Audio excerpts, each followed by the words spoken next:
Are we rolling? Yep. All right. This is a combo segment. I'm Richard Hunter.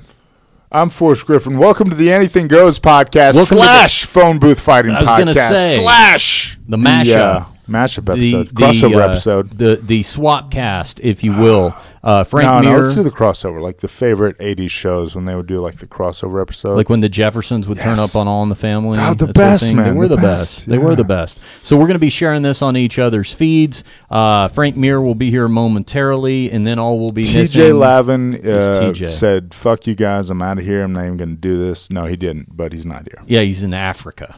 I saw him a couple of days ago. He Is told me he? he was having to go to Africa. Yeah, Do I know more about your significant other than me at this than you do at this point? and I think that's like you're really not supposed to say that. Oh, I'm not supposed to say he's, Yeah, that's where he is? yeah.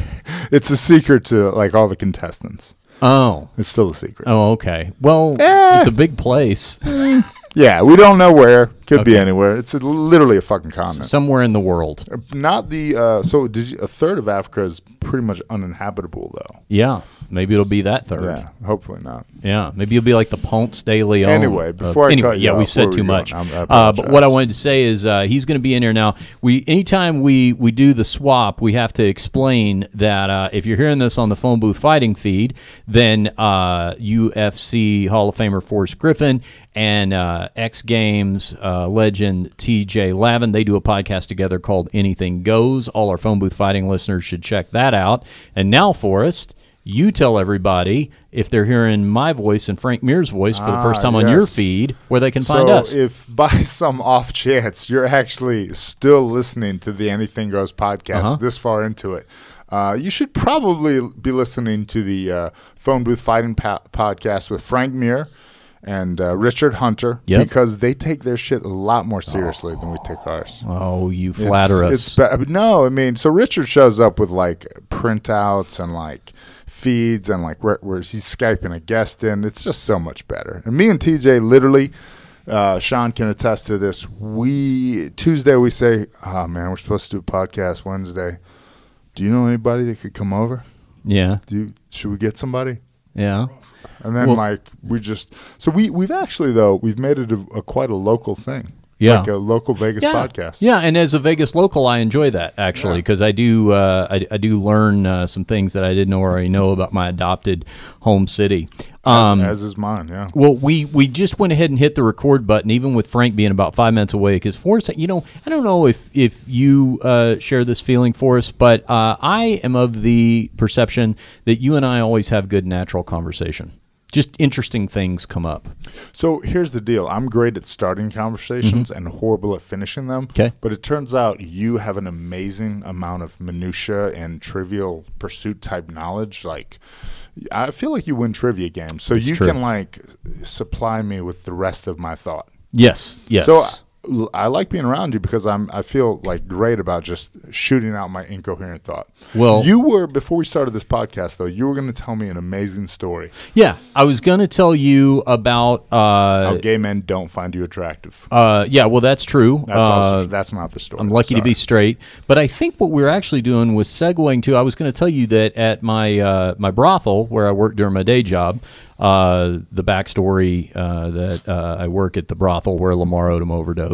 I think we told that. We told it many times on Phone Booth Fighting, and maybe your Anything Goes listeners know about that as well.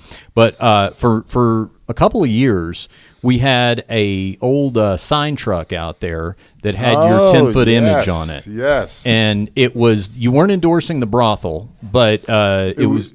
It was like a science thing, right? Yeah, it was an old ad. It was an old science ad that they literally just had to park somewhere, and it was just like decommissioned. Well, what happened was the guy who owns the brothels bought the sign trucks, but he just hadn't had them rewrapped. So they sat out there for years, and there was Forrest's big image, about a 10 by 10, 10 by 20. It was a big truck out there in front. And, I'll be honest, most of the ladies were not familiar with Season 1 Ultimate Fighter.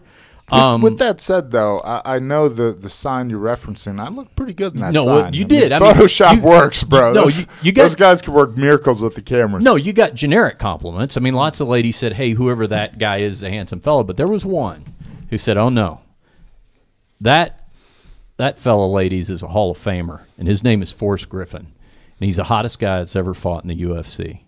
And she is a Forrest Griffin. She's not just a UFC fan. She's a Forrest Griffin fan. And to this day, I see her. I just saw her a couple of days ago. She got wind of the fact we were going to be doing a SWAT So, like, cast. how thick are her glasses? Like, does she see it? Is she legally blind? Like, can she drive legally blind or no? To my knowledge, I don't think she drives because, oh, what, is our Skype machine ringing? Yeah, here we go. All right. Punch it up. Oh, it's 6:30. Hold, so, yeah. please, on the story because joining us momentarily on the Skype machine, if everything works out here, Mikey. I like the way this is like live, guys. This is like 100% breaking live. news. Breaking news. If- we have If Rich I can hear it, but I who can't we see have. him. Jim Florentine, can you hear me? Can he hear me? I hear him. We hear you, Jim. Yeah, I can hear you. Yep. Okay. Hey, JF, we can't see you. We can't see you. Hit your video. I feel like you're not that handsome anyway, so we probably don't. No, Jim need is a to- good-looking guy. Hit your video button on your end if you can, Jim. Come on up, Frank. We're on the air. Come on up. We went live, Frank, prematurely. Well, no. Okay, so momentarily we're going to get Jim Florentine to hit his video acceptance button on his Skype. In the meantime, Forrest is here. Frank Mir is making his way Why up don't you tell the us stairs. who Jim Florentine is? Jim is a noted comedian and author. Come on around behind me, Frank, because we're already on. Jim has a new book out called Everyone is Awful Except You. And he's also going to be here in Vegas. You still have me on the feed there, Jim? Yeah, we there now? Okay. Here, I can hear you. We can hear you, but we can't see you yet. Do you see your video? Should be like a little thing where... I see you and I see me. Okay, but we don't see you yet. Because I think what you have to do is give us permission. Jesus.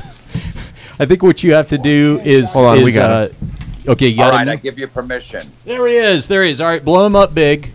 Blow him up big.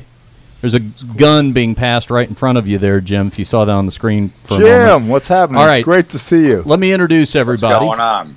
Let me introduce everybody. On the big screen behind me here, that is noted comedian Jim Florentine. Jim, we have a casual relationship over the years through radio, so it's good to see you again, Jim. You may notice I'm sandwiched between a couple of UFC Hall of Famers. This is my regular podcast co-host, Frank Mir. And over here on my left, this is our buddy Forrest Griffin. And he's joining us from his Anything Goes podcast. I don't think Jim can see us because No, yeah. Oh, okay. He Because can't it's see it. too wide of a shot? yeah, look. Jim, just assume I'm an incredibly handsome man. Just assume. All I'm right. sure you are. There we go. Okay. That's what so, my mom said. First my things mom's first. not a liar. Are you calling my mom a liar, Jim? All right, let's do this. Sean, if you wouldn't mind, would you just take that camera and back it up so Jim can get the full effect? I mean, you can just He is missing bring it out on on seeing back so us. everybody can see. I do like the beard, bro. You're looking good. Oh, yeah, yeah. I'm also beard jealous because I can't grow one. Neither can I. If you look, it's No, that's neither can better I. than what I can. I don't know. My wife won't even let me try because Oh, it's pathetic. Yeah. I started doing like 2 years ago, and then I did a competition with Ross, a little like that exhibition Yeah. sparring thing. And somebody goes, "Did Frank join like Pirates of the Caribbean?" I was like, "I'm shaving it off." Jim's dates here in Las Vegas are coming up March 30th and 31st at Topgolf. Did you know they're doing comedy over there now, Frank? That's Was not aware. that is a very cool place, though. It's a cool venue. do Jim, like- what do you know about Topgolf, Jim? Anything? Nothing. No. Well, it's cool. It's Well, we actually went and saw the Yeah. it's the new hip Blues place Travelers. to Blues be. Travelers there. There you So go. let me paint this picture for you, Jim, because I know you've done comedy in interesting places, and we'll get your reaction to this. It's a very high-end place. It's right next to the MGM Grand. People pay a lot of money to go over there and drive golf balls like on a multi-level driving range type thing. Big video screens, all this kind of stuff. You'll be on a comedy stage. Just try to time your punchlines with when you hear the whack of the golf ball. There's that slight wrinkle. Yeah, we've had that before as comics. You know, sometimes we used to play in like sports bars where they wouldn't turn the playoffs on, like the hockey playoffs or something like that. And like, no, we can't turn the Florida game off. You got, people start booing. So you're trying to tell jokes and the game's, playing on above you and people are cheering. You think they're cheering at your joke, but they just scored a goal. Yes. Yes. So you're like really hoping Florida wins. Better people Exactly, cheering yeah. than that. Then when you hear the boom, it's like a big tackle. When you hear the boom, it's like somebody throwing a beer bottle past your head. Yeah. Yeah. Like the old Roadhouse where they're playing, and the guy they're throwing the beer chicken bottles. wire and all that. Yeah. Well, you're going to have 2 nights of opportunity to see Jim here in Las Vegas, the 30th and the 31st. You can also get Jim's new book, which is called Everyone is Awful Except You. Now, Forrest, you're a best-selling author yourself, I am, so this two-time. is turning Not to into brag. a real Yeah. literary roundtable here. But I got to tell you, Jim, I enjoyed this book. It was judgmental and condescending and glorious. It is exactly. I love that. That should be the quote of the book. Sir, Judgmental, condescending, and glorious. It is what I wish I had every time somebody tried to push one of these motivational self-help Everyone books is in my pretty hand. awful. And, I mean, I guess I might be just advanced, Jim, but I realize that I am also equally awful. Yeah. Well, Yeah. except, Literally, we know we're awful. But that Jim, makes it okay. except when you read the book, though, because that's the fun part about it. And I was listening to it going to and from work, which made it all the better, because, you're not going to have a great day in front of you. And I want to start there with the book because the Facebook material alone is fantastic. Guys, Jim dissects Facebook to just break down every horrific post that anybody ever makes, like the people who just give you all the unnecessary details about their lives, like this is breaking news on the internet, right, Jim? Yeah, pretty much. Or, the people look at either sympathy, bragging, or attention are usually the 3 main ones that they're looking for. Like the woman that posts, I'm on my way to the hospital, and that's it. Yes. Yes, yeah. So then Please tell us why. You got 75 comments. Are you okay? Oh, my God, if I lived in Vegas, I'd meet you at the emergency room. Yep. And then after she gets enough attention, she writes at the end, oh, it's just a sore throat. You know what, Jim? The one that I think is even worse than that is when the girl, and I'm sorry, ladies, I'm gonna this is a little misogynistic here, but I noticed the ladies doing it. I don't see the guys do it, where the girl just posts heartbroken with no context. You don't know what that's about. So she'll get a bunch of guys commenting going, are you okay? I've got your back. Just say the word. We call that Captain Save-A-Ho. Yeah, and everybody starts trying to fish for the context, which I would assume, Jim, and your expert analysis is exactly what she's looking for people to do, to take that bait. Take the bait, and then all the guys are going, cool, maybe I got a shot to get in their pants now. Yep. So I'll leave a comment. I'll feel like I'm a good guy. Oh, I know he was a jerk anyway. You should never. You could do better than him. Yeah. He's trying to wear her down. Well, I know what he's doing. Have you seen this one? Now, I don't remember this particular nuance being mentioned in the book, but this is a phenomenon I've noticed on Facebook where the girl will post the picture of herself because she thinks she looks hot. That's why she's posting it. It's a selfie. It's in the car. She thinks she's having a good hair day or whatever on the way to work. She posts it, but she doesn't want to own up to the fact that that's why she's posting it. Hey, everybody, look, I'm hot. So she'll caption it with something like, not feeling this cold weather today, LOL, as if the whole point of the photo was just to comment on the weather. And oh my gosh, you think I look hot in this photo? I didn't even put 2 and 2 together when I posted that picture to comment on the weather, Jim. Yeah, or it's that, or they'll say, I had to rush out of the, woke up late, had to run out of the house, no makeup. Oh well. Oh yeah. They post a picture. Yes. So They do that when they first wake up. I woke up like this. I'm like, yeah, right. Bullshit. I woke up like You've been up this. for 2 hours. Yeah. That's your 30th shot. Literally painting your face, trying the lighting. Yeah. Or like, hey, you like my new sunglasses? I'm like, all I can see is your tits. What are you doing? Jim, how did all that come into view? Because, I mean, you've been doing your stand-up comedy career predates Facebook, so it's not like that's what launched your career. I mean, along the way, you see this coming like a big social media tidal wave. When did you start to realize that not only was it going to be so good for material, but eventually was going to give you the text for a big portion of your book?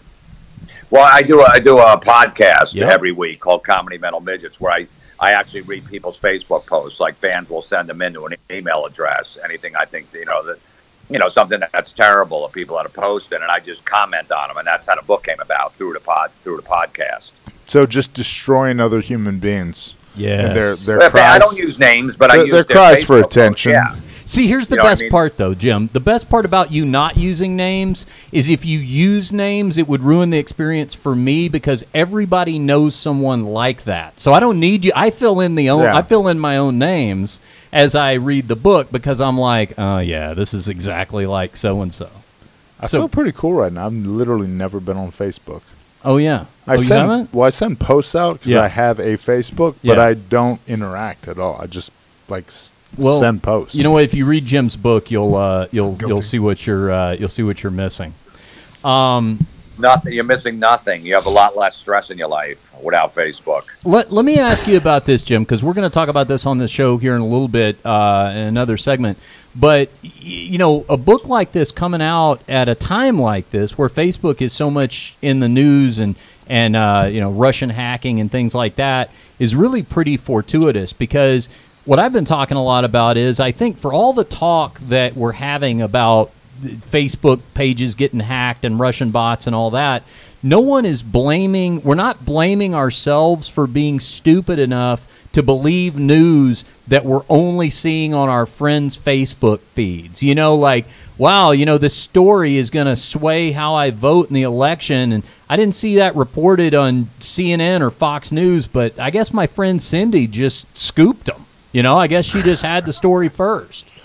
Cindy knew about the pizza parlor. It's basically it's no different than someone taking an ad out in the newspaper trashing the other opponent. You know what I mean? That's all they're doing. They're just saying, "Hey, vote for me because this other person's a piece of shit." Yeah. So it's really not swaying anything. Like they do ads on during the NFL games. There was all these ads during the presidential race, one for Hillary, one for Trump. Bashing each other. So it's no different than being on Facebook. But if it didn't, I don't think it swayed an election. Well, everyone knew, Hillary was, the Clintons have been dirty for years, and Trump's, his personal life's a train wreck. So everyone knows that. But what I'm saying is, if you saw a news story on my Facebook page, even if we're Facebook friends, you see this, right? And it appears to be some legitimate news story, but it's the only place that you're seeing it. I mean, wouldn't you look for another source or just for the fact that it was on my page? Because it's also on my other friend's Facebook. Yeah, right. You're right. That's your second source. That's part of the algorithm, bro. Yeah, it is that's true. The algorithm of Facebook is only giving you things you already like. Exactly. And people with information, we know this with books, with any form of information, people only look for things that reaffirm their current beliefs now anyways. Yeah. They don't, once it's like, I already thought that anyways, and this guy thinks it too, I'm on board. You're never going to question shit. That's what the average 80% of all the sheep do. They're just, it fits my narrative, so I'm in. Do you think, Jim, that stand-up comedy has changed in that way? Because, I mean, it might be me, but I sense that audiences are more tense than ever in the last few years about what they feel comfortable laughing at. No, it's not. It has not come to the comedy clubs at all. I always ask the club owners when I get there and the audience, and I do edgy stuff that's out there. It's more of the media just trying to tell everybody what they should do and shouldn't do. You know what I mean? But when you're out there and the people that come to the comedy clubs just want to laugh and they're not buying all that crap. They're like, hey, man, I'm sick of walking around eggshells my whole life everywhere I go, being told what I can say and can't say. So it's almost refreshing for them to hear it in a comedy club. Yeah, I mean, as a comedian, you kind of almost have that license to kill almost when you're up on stage. Don't you always have that to fall back on? Like, hey, look, this is an act. You know what I mean? You can go out there. I mean, you could say things and talk about taboo subjects of rape, racism, molestation, and crack jokes about it. But if I were to do that just in an interview and give my opinion, it's like, well, that's you. Whereas a comedian can always have that layer, I feel, of safety to broach topics and get people thinking, but still at the end of the day say, hey, this is entertainment. You're not going to go and arrest John Wick right now, Keanu Reeves, because he killed 30 people for shooting his dog, right? Like, we realize that there's an element of entertainment behind this. Yeah, just a personal note. That doesn't always work on Twitter. Just be careful. Yeah. No. People will be like, Definitely "Whoa, you not. told a joke on If a Twitter." comic Oh, makes we're a going joke on Twitter. Yeah. And makes a joke on Twitter, he can get in a ton of trouble compared to if it was the same joke on stage. Yeah. You know, I never thought about that. And That is weird, though. You think, because you're still a comedian, and I know a lot of comics, you yourself do that. Yeah. You guys will test out your, I mean, Adam Hunter all the Yeah. time. Oh, yeah. He's constantly shooting jokes out there to see what sticks, what doesn't. That's like the first kind of like Yeah. your laboratory to say, oh, let's see if anybody else finds this funny, if it stirs the pot. But like the average person now says, well, that's you saying it. But I'm like, wait a minute, but that's still a comic and he's still a comedian. Like, you can't figure that out. I guess people don't. Do you think the problem with that, Jim, is if you think about, you look at an average person's Twitter feed, you're going to have comedians on there, but you're also going to have, politicians or pundits or whatever. Do you think that's the average user's inability to go, wait a second, that tweet is from a comedian, the one right above it is from a congressman, and I'm having a hard time differentiating between the two. You know, on Twitter, you can't unfollow people. Oh, wait, fuck, never mind. You can. You can totally just unfollow people if you don't like what they say. That was irony. Did you see what Forrest did? That's pretty Yeah, good. yeah, All right. That's pretty good for the stage. You know what I'm saying, though, Jim? I mean, maybe it's because Forrest should do a comedians stand-up go into that pool with I'm all 2-0. those We're other rows people, ahead. and all of a sudden they sort of get unfairly treated on the same playing field as statesmen. Yeah, well, and then also, you put it out on Twitter, it's going out to the universe. In a comedy club, you're just playing their people in the club. Yeah. So, you can get that thing to go out there and just, catch wind or something like that. If someone retweets it and says, look how offensive this is. Look at the famous one is Gilbert Gottfried. Remember he made the jokes about the tsunami? Oh, yeah. And he lost his Affleck job because of it. Yeah. Great new documentary out about that, by the way, if you see About that? Gilbert. Well, it's about Gilbert, but Yeah. a chunk of it really tells the backstory of that, because he was making those jokes and he didn't. I mean, you're a pitch man, Forrest. You endorse products, Frank. Like, he's the voice of the Aflac duck, but he doesn't realize that like a disproportionate percentage of their customer base are Japanese, and he's making jokes about the tsunami. So well, kill that deal. Huh. Understandable. Yeah. Hey, so I want to ask you too, Jim, about, since you are coming to Vegas here at Top Golf, for people who remember you from Crank Yankers, there was an interesting Las Vegas connection to Crank Yankers, because I've heard Adam Carolla tell the story about how, because of the legalities of making prank phone calls, you guys could not film. You guys had to film, or had to produce Crank Yankers, do the actual crank calls in Las Vegas, in Nevada, for state law. So you guys were being flown in and out of Las Vegas every time you had to make a crank phone call? Yeah, we'd set up. Yeah, Nevada and I think New York were the two states where it's a one-party consent. As long as one party knows they're being recorded, yeah, you can record. So yeah, we'd go. Jimmy Kimmel grew up in Vegas, and Nevada was the place. It was Jimmy and Adam's show, and he's like, well, let's go to Nevada. We'll go to a recording studio, and we'll just hook a phone up to the board and just make prank phone calls. So I get flown to Vegas, first class, stay in the Bellagio to make prank phone calls. I'm like, this is God bless America. Because New York, the taxes would be too high.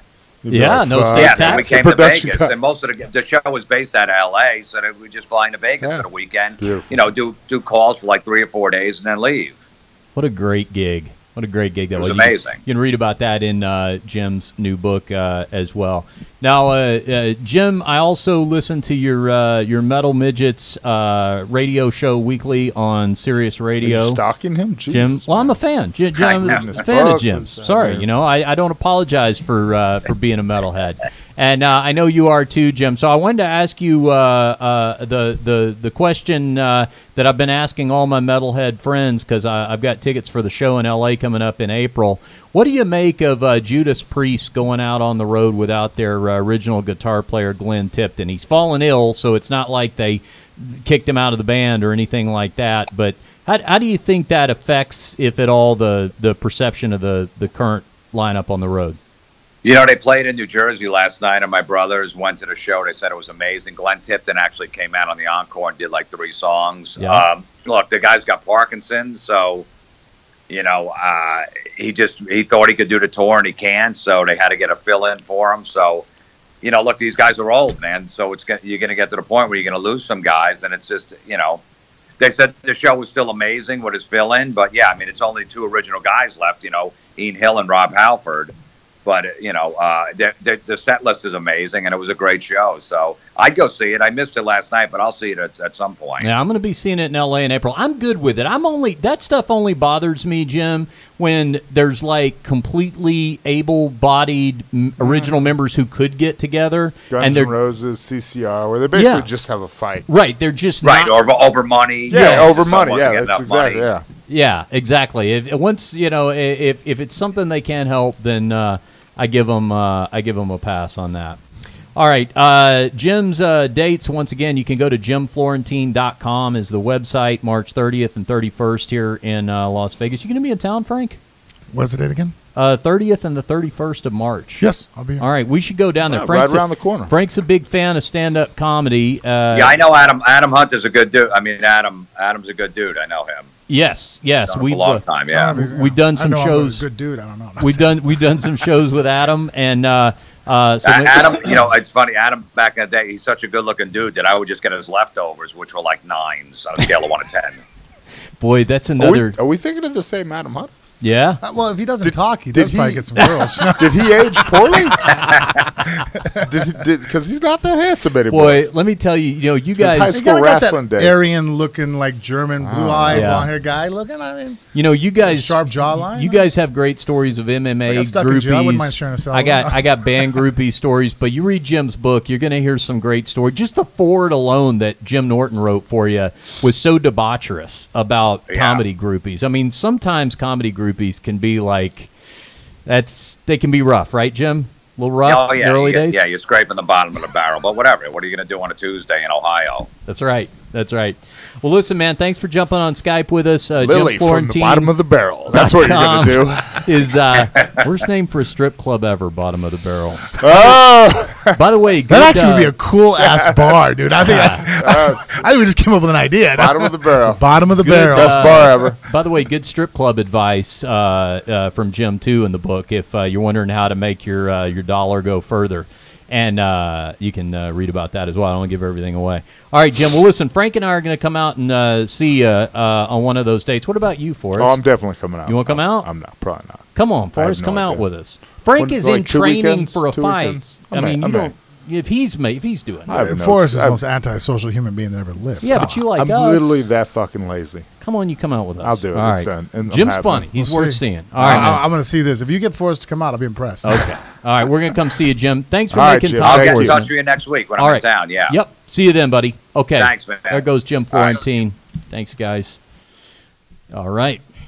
Probably the third or fourth time I ever went on stage to do comedy, I opened for Jim. Really? And I had this bit that was really working at the time about how I would have kids if they were designed more like an Apple computer and less like a PC. And it was a good bit, but it was a nerd joke, right? I mean, it was like viruses and stuff. Compatibility, user-friendly. All that, right? So it had gone over really well until the night I opened Jim's show. And I got done, and I was like, and this is my first lesson in comedy. Where was it at? At the Addison Improv, which is a suburb of Dallas. Oh, there are computers there. I can't imagine it falling flat on its face. But Jim's crowd. Well, Jim's crowd, yeah. They watch Crank Yankers. It's like man show, pretty blue collar type crowd. And after he's sitting in the dressing room, right, and I come in, I'm like, I just don't understand. It was like my fourth night in comedy, and he goes, man, you gotta realize my crowd's not real computer literate. And he was right. That was my lesson to gauge the crowd and try to see what I'm working with out there. Now I also take inventory of how many women of size are in the crowd. Ooh. Minorities, I look at that. Easier, just open for Adam Hunter if you're an MMA guy. I've done that a few times. Because that is like built-in home crowd. You're right. Now, have you done a stand-up?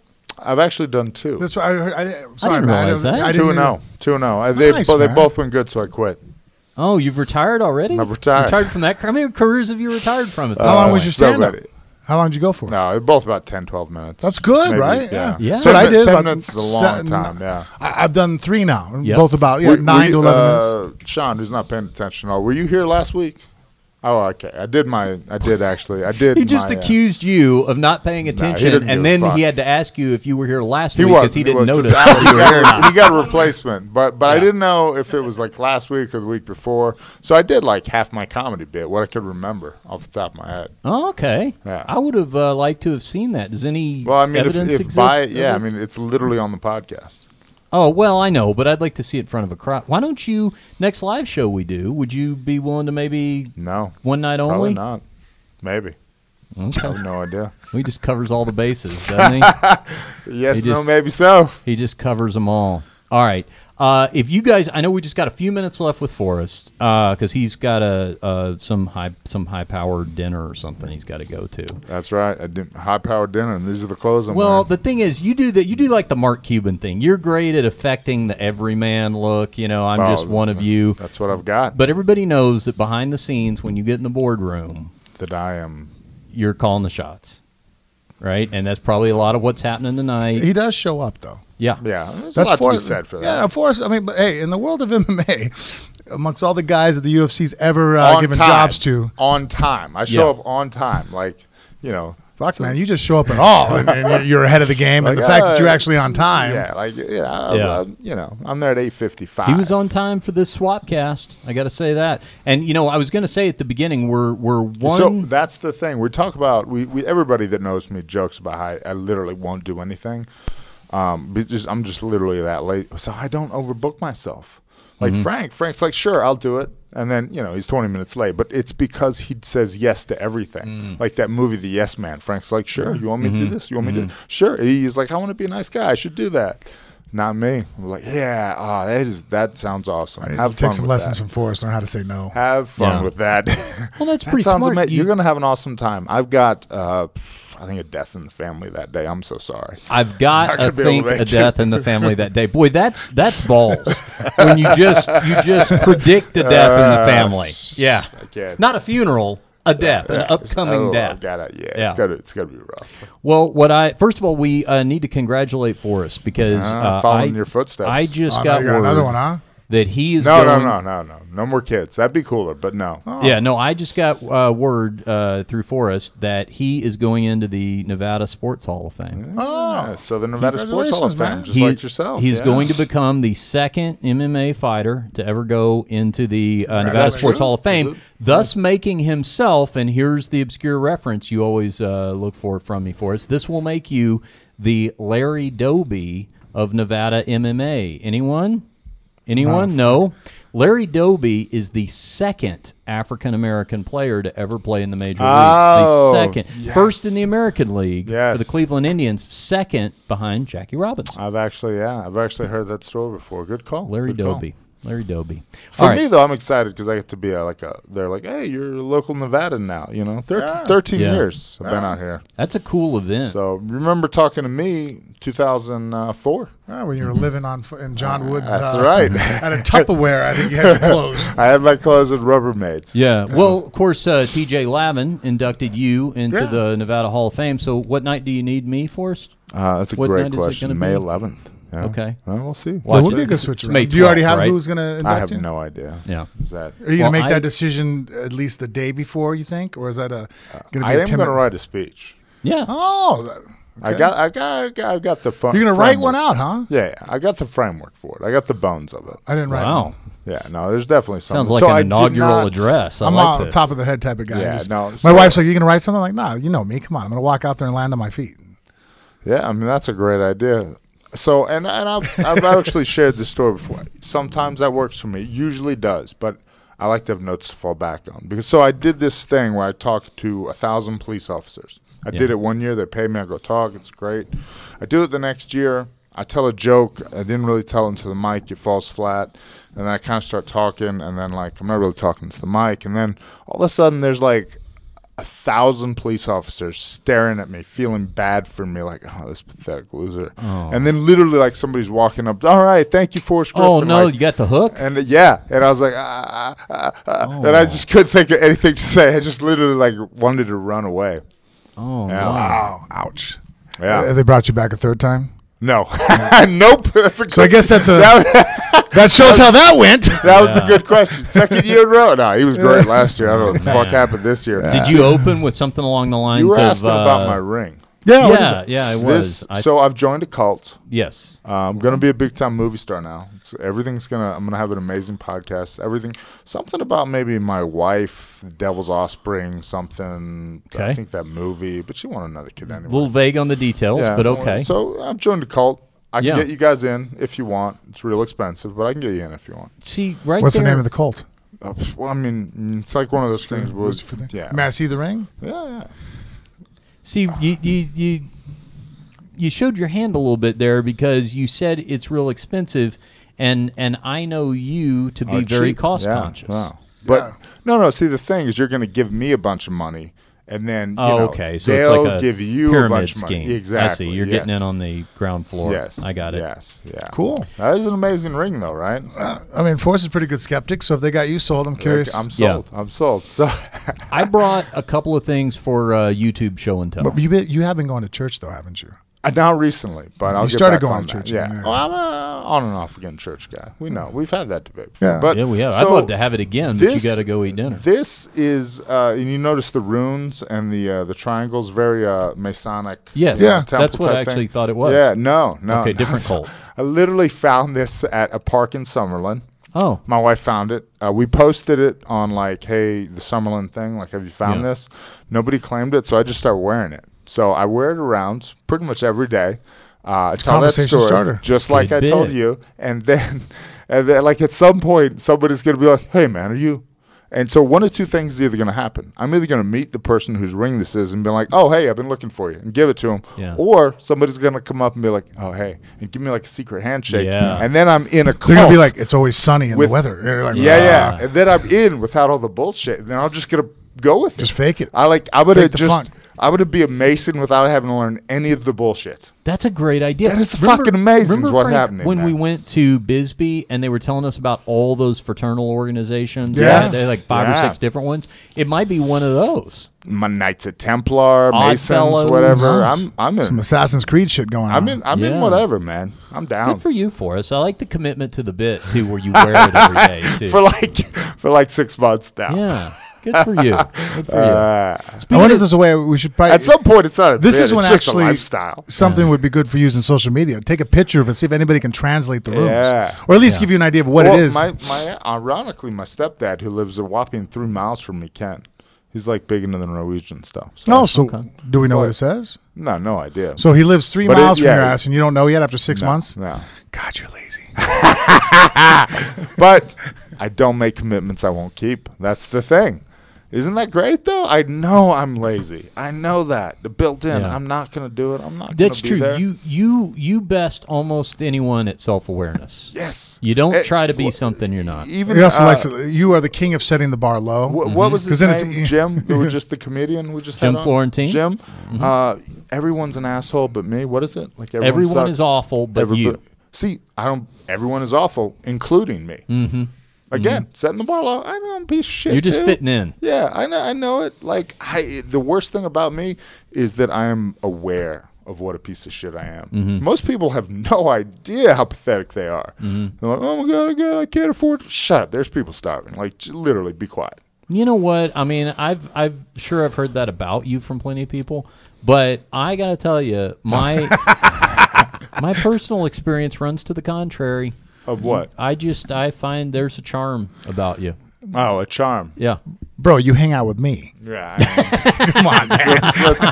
Yeah, I mean, again, it's what do you compare me to? You know Yeah, what was exactly. funny? So we We're are. talking about the level of attractiveness of women at the brothel. You work Like, at a yeah, brothel. I'm one of your best friends. The people you hang out with. we are one pro athlete short of a Swapcast foursome, but I did want to say this. I ran into TJ Lavin by chance a couple of days ago. I saw on the Yep. gram. Yep, we were doing vegan eating together, and we both had the same idea for lunch a couple of weekends ago. Ran into Is him. he a vegan now? No. Nah, but he's coming. He does. I interested. think I try and do one meatless day a Yeah. week. Is Raquel Yeah. a vegan? Yeah, his wife, I think. No way. He told me she's almost full vegan. I know she's very health conscious. She does meal Yeah. preps. I mean, I thought she's in phenomenal shape. vegetarian, maybe. Yeah. Vegan's too Yeah. far. Well, we ran into each I mean, other. I wish everyone would do it because it's better for the environment. Yeah. It's like I wish everyone would get what do you call them? The injections that make you not get sick. Vaccines? I wish everybody would get vaccines. Mm-hmm. Not me and my family. Those things are fucking horrible for you, but you should all get them. Yeah. Wait a minute. Is Egg vaccinated? Say again? Is your daughter? Oh, yeah. So we just do the Dr. Sears method. We just like slow. Yeah. So remember, and I'm just digress for one moment. The reason you get like your kid gets 3 vaccines on the same day, you know medically why that is? It's easier. Just so people will show up, because convenient, people wouldn't show up. So it's actually much better to get. You don't want to get 2 strains of a virus the same. Anyway, Yeah. Yeah, no, that's what we do with Re- our children. We re- just yeah. we spread it out. it costs it costs more money. They start putting vaccines together. You have to order them separately. Then you pay for that yourself. Read Dr. Sears' book. I'm not doing it justice. All Go ahead. my kids get rabies, distemper, and bordetella on the same day. and- I do 3 in the same But day. what they don't get is child support because you have dogs. Right. Right. But I do think that anybody who doesn't vaccinate their children, that fucking drives me nuts. yeah. You know, we're in a It's fucking, well, like we're in a first world country, man. HPV, though. Anybody fucking dying of fucking, the measles and shit. All right, That's but bullshit. With you know what I that said, though, my daughter's never been on a plane. mean? So But here's her the problem. risk is low. There are certain Yeah. kids though that can't get the vaccines because they have other conditions. Yeah. And then what happens is because you're making a fucking retarded ass choice off of Jenny McCarthy, who is not a fucking medical doctor, and now you don't vaccinate your child, and now Oh, you're boy. exposing your. We're going down. We're going the wormhole. Well, history is on your side, Frank. I mean, History is on your There's side. been thousands of years of plagues to illustrate your point. Yes. Yes. So, And the FDA is always honest with you. man, you were setting The up food perfectly. pyramid. All right, That's great. here's That the was thing. that was food industry. That's different things. I mean, the but that's drug why- industry. Come on. Hey, Come but that's on. why you the have drug to be industry. skeptic and redo your research, and that's why the whole vaccine and autism stuff. The doctor over in England that started that shit, he got disbarred because they realized that he's the one that created the single shot vaccination because he wanted to fucking disprove the triple just to go ahead and make money off of it. Yeah. Well, he lied about. He lied his ass off the 12 kids that he studied. You know what I mean? I'm familiar with that. But how about the HPV? Gardasil. Illegal in Japan now. It was I two actually don't know countries, much about the Sweden, HPV, to be honest with you. Let me just say, It's a as new let me just vaccine. say Yeah, I as know a- it stops the virus for girls and girls and genital guys. warts, right? And then they got the commercial where the kid basically loses his penis. Well, let me just say, as a HPV, veteran, you can as- lose your penis. as from a- Shut the HPV. fuck up. As a Yeah, so they got veteran- that. I wish my parents would have got me the vaccine. And you're like, oh, I'm gonna get my fucking kid vaccinated Right. twice. I thought the only reason to wear condoms was because of AIDS. Now, fuck. Yeah, I'm as, lose your as, dick. as a veteran of I dating mean, at this in point, the, losing my dick would be a as a blessing. veteran of dating the in the worst 80s, thing in the world. I wish the vaccine had been around. You know what I'm saying? You have HPV. No, but I'm saying No, it's cool, dude. We're not judging. We were really silent real quick. I'm like, oh man, Dude, it's not a big deal. I've never actually seen one but that's the thing though. Like, You've never seen genital warts? no, I've never seen him. I've seen him in Seriously? pictures. No, Dude, I've Luckily, I haven't So, ran the bottom of the barrel when it comes to banging girls. I and so, had a genital wart. My wife was like, seriously, you got to fucking get rid of it. So I had a wart on my dick. really? Yeah, straight up. I go to my doctor, and I haven't had sex with that many women. I'm pretty I'm not that's not my thing. I like to have an emotional. Anyway, so You're I a go to, mangina? yeah, that's exactly it. just takes one dud. Though. Yeah. So I go to the doctor. I'm like, I got and I need and this is my GP, and he's like, okay, and he gets a giant freeze gun. Have you guys never seen this when they freeze the warts off your dick? Yeah, that's the same they Sorry, do for dude. warts anyway.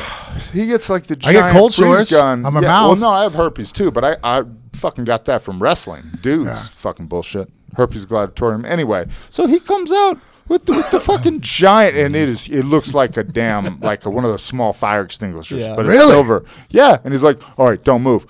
Now he pulls this device out. Yeah. and he's So I'm telling you to still pull your dick fully out. clothed, and then he makes me pull my dick out. Yeah, because that's usually the last thing you want to do around a big strange device is expose your And genitals. I'm like, and he's like, all right, show me where. And I was like, well, right.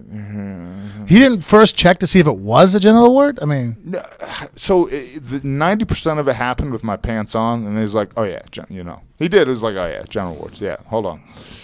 And I was just like, what the fuck? And he's like, all right, don't move. And so I got my dick in a very grab it like this, because it's kind of towards Man, the base. you And so, turned a corner with it. You're well, I like, mean, Just pulled it around the side of your hip? No, pretty but impressive for you. That is pretty good, man. I want to see that. No, I'm going to be honest with you. But I can pull it over my thumb, fortunately. Oh, the Irish. Yeah, exactly. Hey, it is at least enough to fit into my hand. Thank God. So, yeah, it just hits me with it. There's like, I told you not to move. And I was like, dude, it was fucking painful. It was like 1 second, but it was intense pain for 1 second. Fell off 2 days later. I no longer have genital warts. Oh, the wart. Yeah, my dick just fell off. But you're always going to have the virus, so you could always have them come back, or I don't know. I haven't had one since. Well, keep us posted. Yeah. Future episodes. I mean, honestly, I don't even. Man, I would. While we're the fuck talking about out, my man. genitals, I have a cyst in my. So you know the tube that runs from your testicle. Vas deferens? Vas deferens. Yeah, I have a cyst on my vas deferens. I had to go into the doctor for that. And you only have one vas deferens. Well, no, this is the bad guy. They're like the leftover. Oh, okay. And I'm like, because you've what lost the a fuck? testicle. Yeah, I'm not growing a nut back. What's going on here? It's a cyst. And he's like, no, it's just water filled. We can remove it, but it'd just be cosmetic. And then they were like, so I also had a hernia. That's where the whole thing started. I got a hernia. I got a doctor. Dude, your junk's a mess, bro. Dude, it is for a married guy. That's I don't even get, literally, I fucked myself up doing power cleans at 14. I've never been. Well, I was going to say, don't do power cleans when you're 14. From what Forrest is saying, his genitalia, I mean, didn't have a lot of fights. No, I mean, it's not a lot of wear and tear on them, man. Not a lot of wear and tear. I mean, but. Yeah, so I'm a couple surgeries deep on my junk now. Speaking of fights, I brought something for show and tell. I want to get you guys reacting to this. Yes. Pull up the Cam Soda deal there, Mikey. Now, Mikey, our producer for us, just for background, in case he has some perspective on this. Rico's still alive? His day job is in porn. He shoots porn.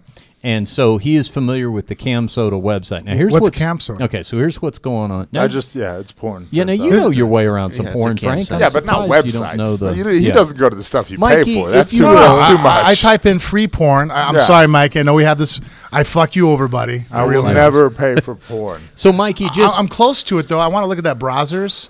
But the wife won't let me fucking put it on the credit card. We're working on a sponsorship from Brazzers. But, Mikey, if you will, just real quick, give everybody the setup on what Cam Soda is. Well, Cam Soda is a cam site, so you pay for like live interaction. Basically, the girl's doing a webcam, and then you can tip. And then generally, if you hit a certain dollar amount, you go into a private one-on-one cam situation. Oh yeah, like this is something I'll never know about. The wife will let me watch porn. This sounds but if I ever interacted with a woman on a fucking website, I might as well just fuck her because I'm in that kind of trouble. You know what I mean? Like that's where a lot of people stand on. Bad moms. That's the bad moms thing. He's like got this woman, like a girlfriend. He's like, well, I've never touched her. She's like an actress. Girls don't care about that shit. No. If there's any kind of emotional tie, you're fucked. This is a really good opportunity for me to go make my next engagement on. So I'm gonna cut out of here. Okay. Now that we've gotten to porn rooms, it's time for me to go. You don't want to hear about Rico being on a porn site?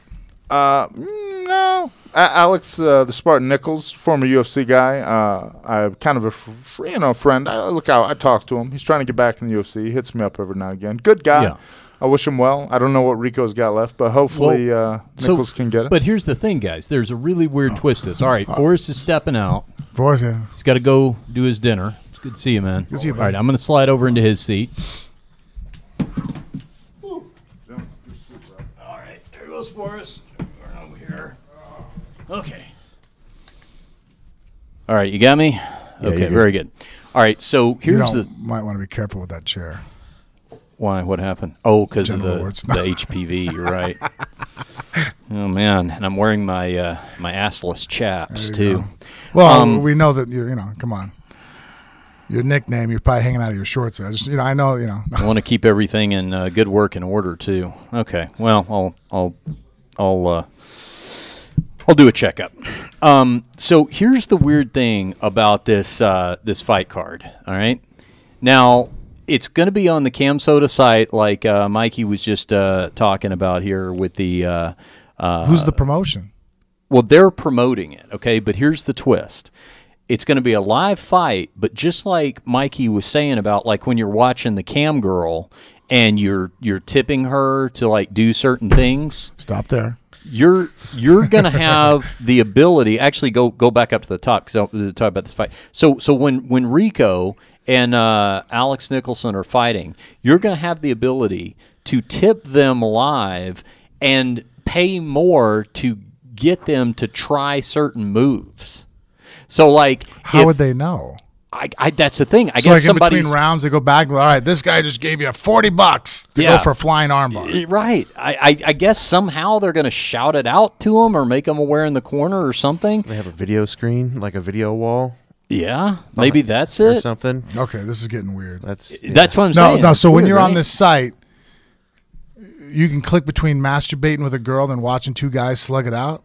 Yeah, and the ring card girls. That's crossing some lines I don't like to cross. I like to keep my sex and violence the ring card mostly girls, separate. The ring card girls apparently after the event will be in their own cam room, so that's the cross so they're all promotion. Porn star ring card girls. I think so, yeah. But during the fight, I mean, the way that I read this, I think it's coming up in... we should probably look at the girls again? I think it's coming up in April. Yeah, you can scroll down. Charles Crazy Horse Bennett is on this too, who, by the way, has changed his name to Felony. He's no longer the Crazy Horse. And look at that shot. With that, what is with that picture? I liked Crazy Horse. He was entertaining. No, but I'll select the name. Yeah, the name, yeah. Anyway, he's Felony now. Maybe there's been a conviction. But, so those are the cam girls. But, I mean, the way that I read this, and I think the event comes up in April, it's like we could just sit there and we could sit here and watch it and pony up money for an omoplata, I think. At least the attempt of one is the way I read it. This is actually good, too, because then if any wives are going through their husband's browser history and they see Camp Soda, be like, honey, I was watching fights. Yeah, absolutely. Not talking to Bambi. You know what a Rico Rodriguez fan I am. Yeah, exactly. So that's the deal. How about that? I mean, that's technology interfacing. I'm still trying to wrap my brain around this a little pugilism. bit. To be honest. I mean, I just want to see it to see how it's going to work. I just want to see how that works. Yeah, you know what? When is it? April. Where's the date up there? It's April something. Yeah, April 26th. April 26th. Oh, yeah. Well, we're up in my room. Yeah. Before I go fight Fedor. That's right. You'll just be sitting there. Bust out the laptop and we can watch some Camp Soda. You know what? Maybe we should do like a live, play-by-play audio of this. I'm in on the podcast. Right? That's what we'll do up in Chicago. Thursday. What do we have? We have weigh-ins Friday. So Thursday, maybe press conference shit, some interviews. By nighttime. Yeah, we're good. I got one workout to get in. We're good. Yeah. Okay. All right. That's what we'll do. All right, so Frank, before we get Angelo's going to come on and talk some boxing. Before we do that, I did bring a couple of weird items for show and tell to entertain you and our phone booth fighting listeners. And I guess now technically we have transitioned to phone booth fighting. Sean, how are we going to do this for the Swapcast? Is it going to be grab Mikey's mic there? This is Sean, who is the Anything Goes producer. Yep. Okay, Sean, so we doing a Swapcast, but then your half of the Swapcast had to bail. So do you think we just cut it there, or will your listeners still be subjected to us? We probably just have to do this again. They're still subjected. Okay, they're still hearing There's it? no choice. Okay, great. Okay, well, you know Fuck what? them, they're in. That's right, they're in. Yeah. Welcome, Anything All or Goes. nothing. Okay. That's how we roll. Yeah, that's why it's called Anything Goes. Okay, When's the next time we can get TJ, too, so maybe we can have it official, make it all four of us. He's gone for a while. Maybe we'll get TJ to Skype in from Worlds Unknown. Yeah, okay. There you go. Yeah, we'll get him on, we'll do get him on Skype. Yeah. You know, it was really fun when I never got finished because I kept saying I ran into him a couple of days ago. But what was interesting was we were sitting there together at lunch, and we were talking about you and Forrest like we were talking about our spouses. Like, there was a lot of comparison, like podcast comparisons. Like, you get Frank to do that? Oh, my God. How do you do that? I cannot get Forrest. Let me tell you something. I cannot get Forrest to do. Will you tell me how you get Frank to do that? Like, there was a lot of that kind of stuff going back. I will say you guys are kind of brave for sitting in here this close to the mic, especially you. Because for listeners of Anything Goes, you guys know the mic swallowing. Yes. Well. And Richard, you're sitting pretty close. Yeah. but I don't know, with Forrest and I don't know if you want to be that close to that mic. Yeah. Well, Wouldn't that be some shit, man? You get HPV from you've worked your whole life, like, okay, so you start out selling alcohol, you work out in a rock band, you do the comedy tour, you run strip clubs, you run brothels, you avoid all these fucks and STDs, and you get it from Forrest's fucking mic. And I didn't even get to fuck him. No. Yeah. I think he owes you one. Yeah. He doesn't want to take one for the team. Like, well, he'll be hearing from my attorney if things don't work out in my favor. Okay, so a couple of things I brought for you guys. Mikey, if you will, pull up this photo that was taken earlier today outside my house. I want to get Frank's reaction to this.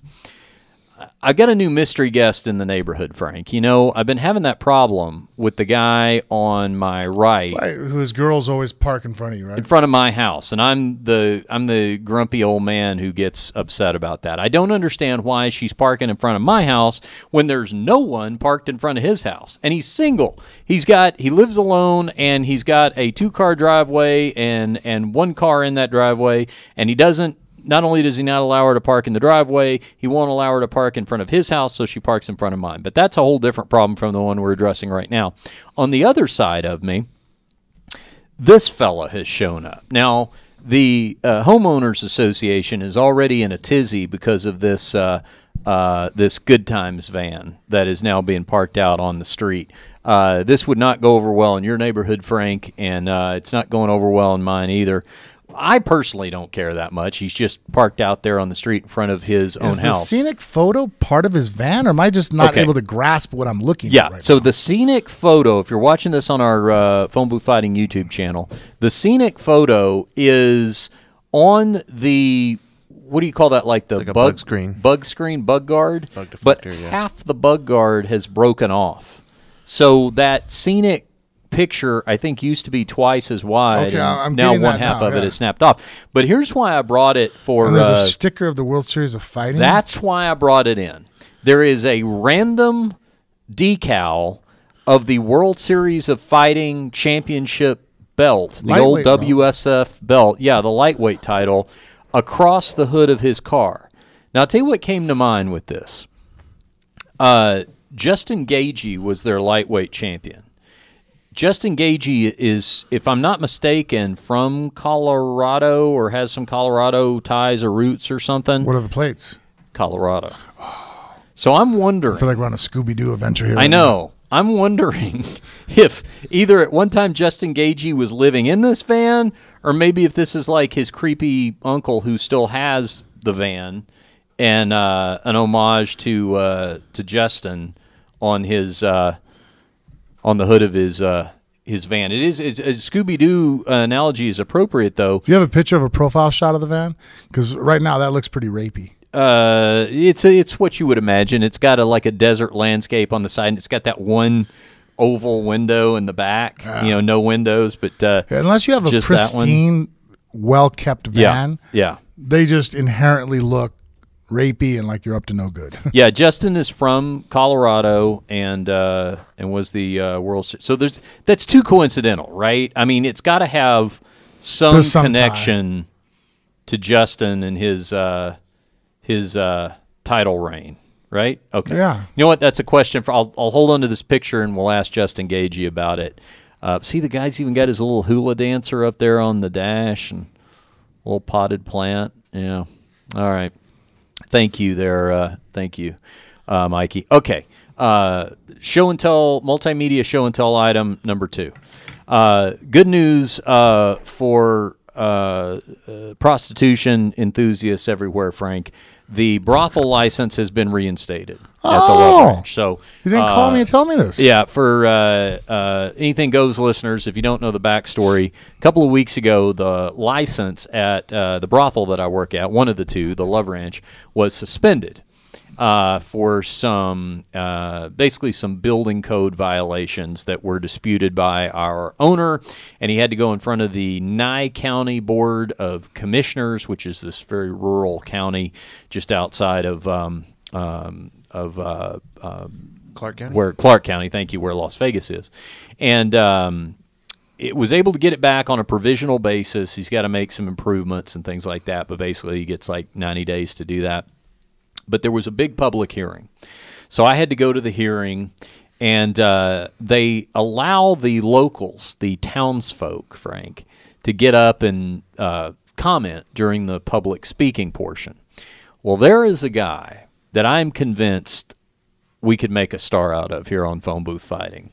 His name is Dave Stevens, taxpayer, Pahrump citizen.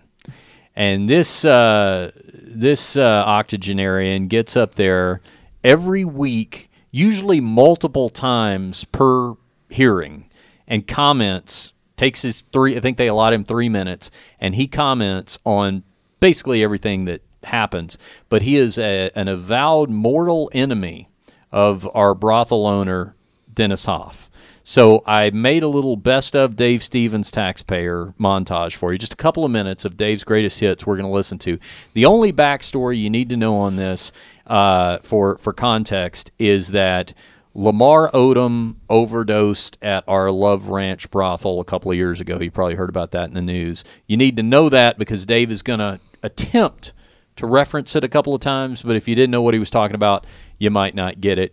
Ladies and gentlemen, let me introduce you to Pahrump's favorite son, the very politically incorrect Dave Stevens, taxpayer.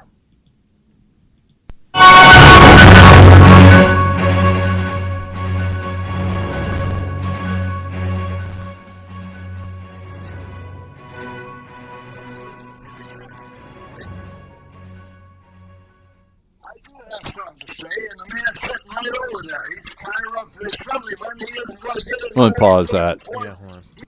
So what's with the audio? I don't know. Let's try. I want to make sure Dave comes through loud and clear here. He's going to confuse us. He's going to accuse us of muddling his message. All right, let's try again. No, what the heck? You think that's the internet? Refresh the page, maybe. Maybe. Sean will help us over there. Yeah. All right.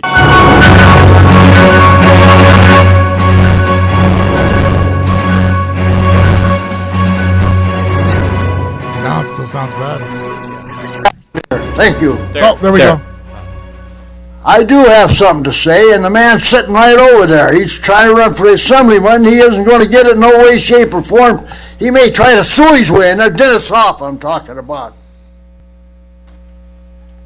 And I hope he gets run. He should have been run out of business a long time ago. He put that guy, that colored guy, and shot him full of dope, and $70,000 he couldn't pay it in his credit card, and he went over there to the Kardashians or something and got the money.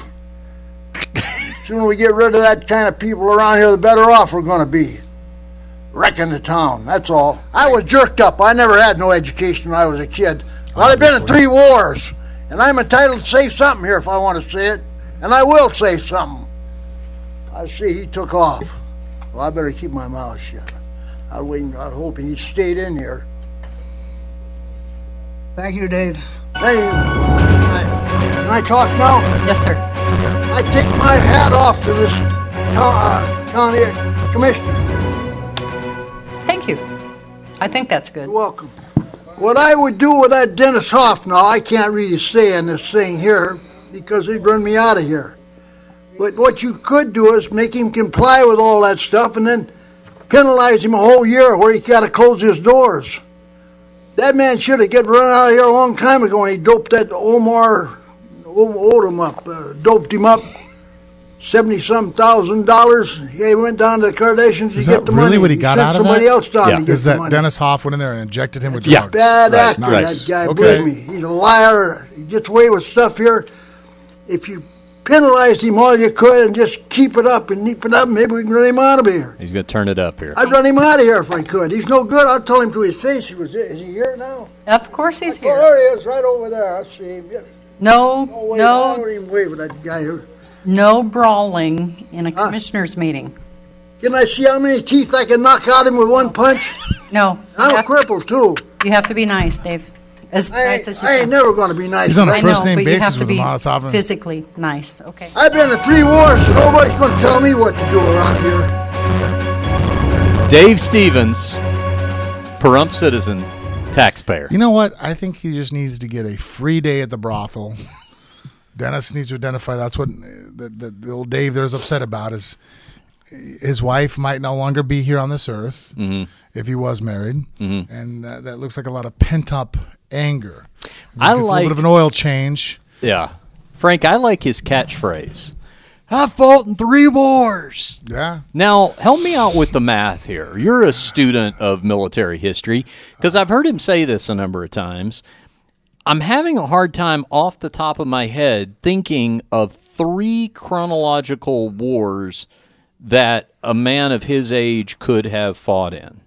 So he's too old for World War II. I mean, there's virtually no one left alive from World War II. Okay. He'd have to be, almost a centenarian at this point. Yeah. Okay, so let's take that off the table.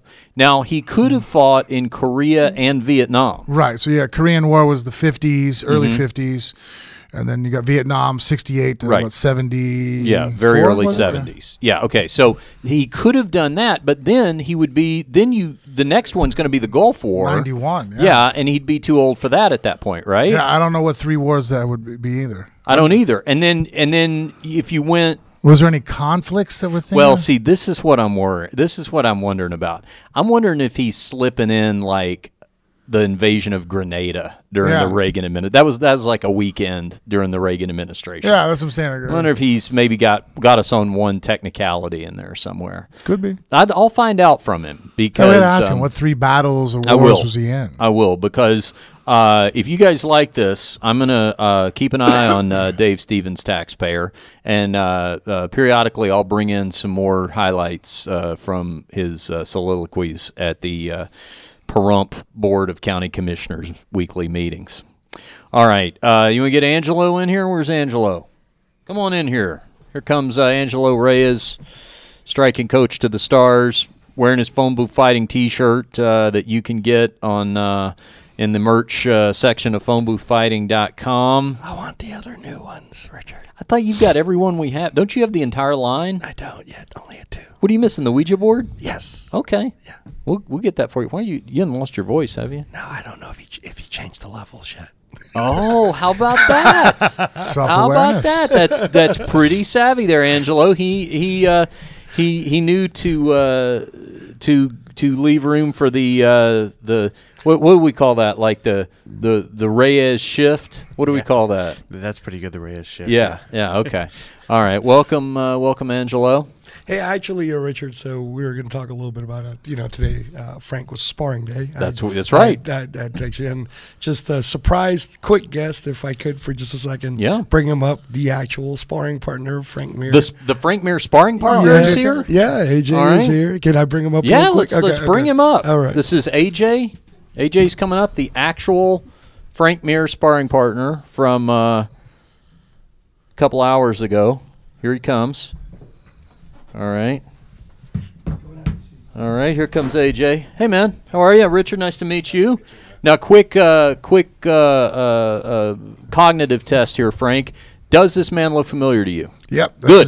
This is our Fedor. Okay, good. Sparring went well then. Because if he had said no, AJ, I would immediately suspend the podcast and we'd have everybody evaluated. That would be AJ's fault. Yeah, exactly. You recognize him. All right. Hey, nice to meet you, man. How you doing? Nice to meet you. Good. Cool. Good. How did we come across you? How'd you get hooked up with Angelo? Probably some seedy story. It usually is. Honestly, no. It's nothing like that. Okay, I was good. training at Mayweather's. Uh-huh. We have a mutual friend, Chris Ben Chat Chavez is his name. Uh-huh. He came, saw me working out. We started talking. We kept in contact over the last 2 years. Just recently, he saw that I was in great shape. Frank had a fight coming up. He asked me would I be willing to join the camp, and I said, yeah. Yeah. Yeah. Okay, excellent. Now, you are yourself active fighter? I'm trying to get back into it. I've been down for 2 years. Uh-huh. Had an injury from my last fight. But I'm 100% healthy now, and I'm looking to get the road back going. Okay, boxer. Have you ever done any mixed martial arts? I've been doing MMA the last 10 years. I just okay. recently crossed over to boxing when I got here. Oh, okay. In Vegas. I'm from Chicago. Okay. But like I was telling Angelo and Frank, I'm open for anything. Cool. That's handy because normally it's the other way. You know, normally it's the boxers who at some point get into mixed martial arts. Right. That's cool that you went that other direction, because in a situation like this, when you're looking for sparring partners, a lot of times when you find a striking boxing sparring partner, they're not necessarily going to have a lot of experience in MMA, so that's handy. Yeah, no, it works really well. AJ is very well rounded. You know, that's why we're inviting him to all aspects of the camp, so we can, you know, help add some more submissions to his game. But his grappling, his wrestling, he's really quick on the ground. You'll see even when we did the countdown show, there was some exchanges we had where I'm trying to get away from him, and there's times where if I start moving fast on the ground, most heavyweights get left in the dust. And there was a couple times you see me smile because I'm like, holy shit, man, you kept up with me. Like, most of the time when I start moving the way I can move on the ground, it takes a guy under 200 pounds to keep up with me. Nobody over 200 pounds can move as fast as I can. And then all of a sudden, when he was still there, I was like, well, that was pretty good, man. I actually can't even smile at that. I'm like, man, you know, I'm going to show you a trick or two. You're going to be pretty deadly down here. Yeah. Okay, good. And you may have said this a second ago. I didn't catch it. You're where are you from originally? I'm from Chicago. Okay, yes, Chicago. Okay, so actually where the fight's going to be. Yeah. Okay, very good. Yeah. Very good. All right. Well, cool. Well, I'm glad you popped on to say hi, and I'll be seeing you around. Now, I don't know if they've explained to you. He's going to be in Chicago. Okay, very good. So you'll be up there in Chicago with us. Now, did anybody talk to you about my role in the camp? No, sir. Okay. I am, and it's not surprising, you know, that because I'm in a spot right now. I'm trying to think of a good example. Who's Pacquiao's guy? For carrying stuff? Yeah, for just the guy. Excuse me, sir. Carrying stuff? That is a very derogative description of carrying stuff. This, AJ, you know what? Actually, I'm glad you witnessed that, because this will show you how primitive some of the conventional thinking is right now in the martial arts game about my specialty. What I do is I specialize in maintaining the backpack. Okay. Because I don't know if you've seen these fighter weigh-ins. I'm sure you've seen many of them. You've been to some. What am I talking about? But how often do we see guys, especially guys who are dealing with cutting weight, that kind of stuff, they get up on that scale. It's just all they're wanting to do is rehydrate, hit the weight, great, done, made weight, turn to the backpack guy. Where's Pedialyte? Where's Pedialyte? Some guy's fumbling through a bag. He's dropping flip-flops. He's got all kinds of stuff. And to me, that right there, a lot of people don't often see that as a negative turning point, but I think if you look back chronologically, a lot of times when fights go wrong, sometimes that's the first place that it happened. So what I do is I alleviate all that. Okay. Frank doesn't even have to think about his backpack. He doesn't have to think about what's in there. He just knows that I cover that, and it's all maintained, and that whatever he's going to need is right there and readily available. So you're going to see me doing that, and but don't be afraid to approach. You'll probably see. You'll be like, man, that guy is so deep into his craft. Can I bother him? He's like the team master. No, of course, bother. And if you have any needs, any of that type of thing that you want to make sure that we have in the backpack. By the way, I procured a sponsor. Datsu Sara is my backpack sponsor because I only carry the best. So if you have anything that you might want to make sure that I have stowed in the backpack, you let me know, and then I'll handle that aspect. Will do. Thank you. Yeah, absolutely. Of course, anything I can do. Well, it's great meeting you, and thanks for coming on with us. Yep. Okay, cool. So we're gonna. Let's give out social media. Social media, Instagram, Cali, CALI _Bomaye, BOMAYE. Is that the thing that everybody yelled when they ran with Muhammad Ali? That is correct. Okay, that is correct. Is that where you got it from? That is correct. Yeah. That's where I got it from. When all the kids in Africa that ran with Ali, Bomaye, Ali, Bomaye. Yeah. George Foreman fight, right? Yeah, that is correct. The Rumble in the Jungle. Yeah. Cool. Okay, so that's how they call Facebook, Arnold, Cali Bomaye Adams. Same thing with Snapchat and Twitter, Cali _Bomaye. Okay, very good. All right, I'll give you a follow. Thank you. Yes, of course. So will our listeners. While I'm here, I have an opportunity to fight for bare-knuckle fighting championship. Oh yes, it's a brand new league starting up. It's been made an official sport now, and the first fight is June 2nd, and all fights will be on pay-per-view.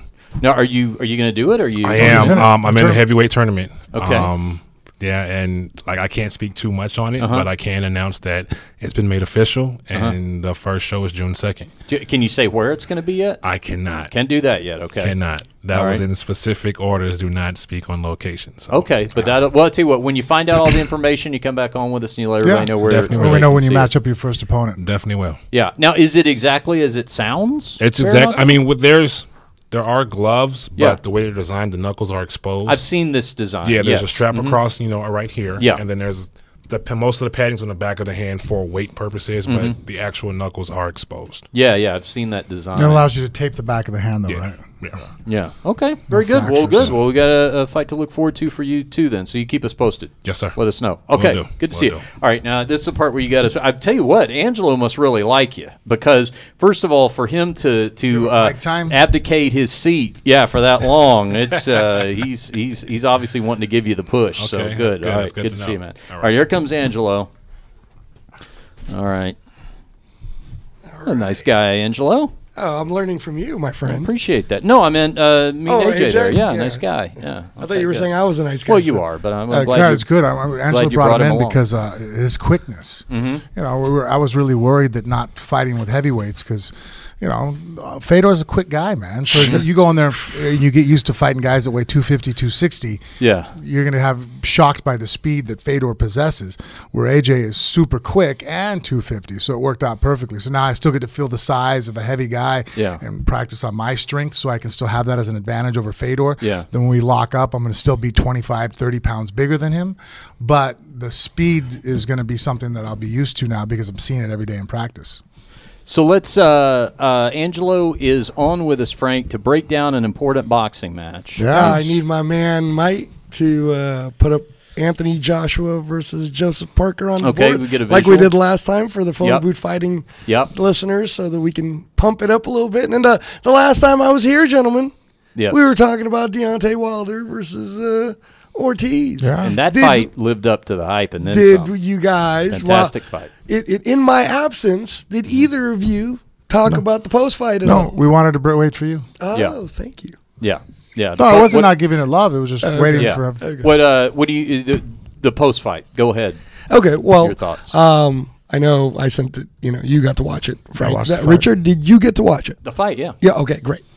So I remember on that episode, you had even predicted that Ortiz would win. I thought Ortiz. Well, and he was winning, and he almost knocked him out. Yeah.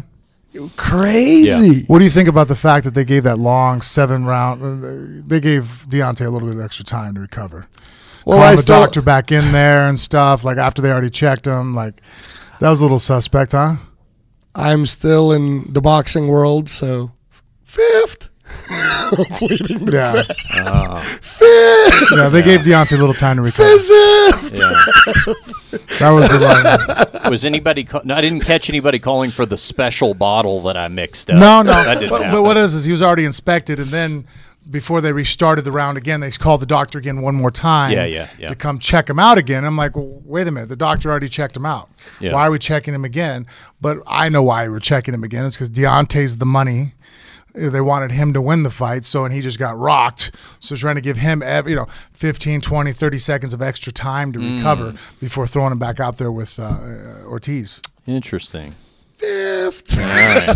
Fleeting to fifth. Now, that was the first half of the story, and the second half of the story is going to play out, March 31st on Showtime, when Anthony Joshua takes on Joseph Parker in another matchup of undefeated heavyweights, right? Yes, sir. This is as we can say, because it's March Madness, guys, the final four of the heavyweight division, right? So here we have Mr. Joseph Parker, who trains out of Las Vegas. He built his own gym here, doing what you're doing, Frank. Built his own gym here. He is the WBO heavyweight champion. Yes, he is. He won it from Andy Ruiz, who's also a very good heavyweight fighter. He won it.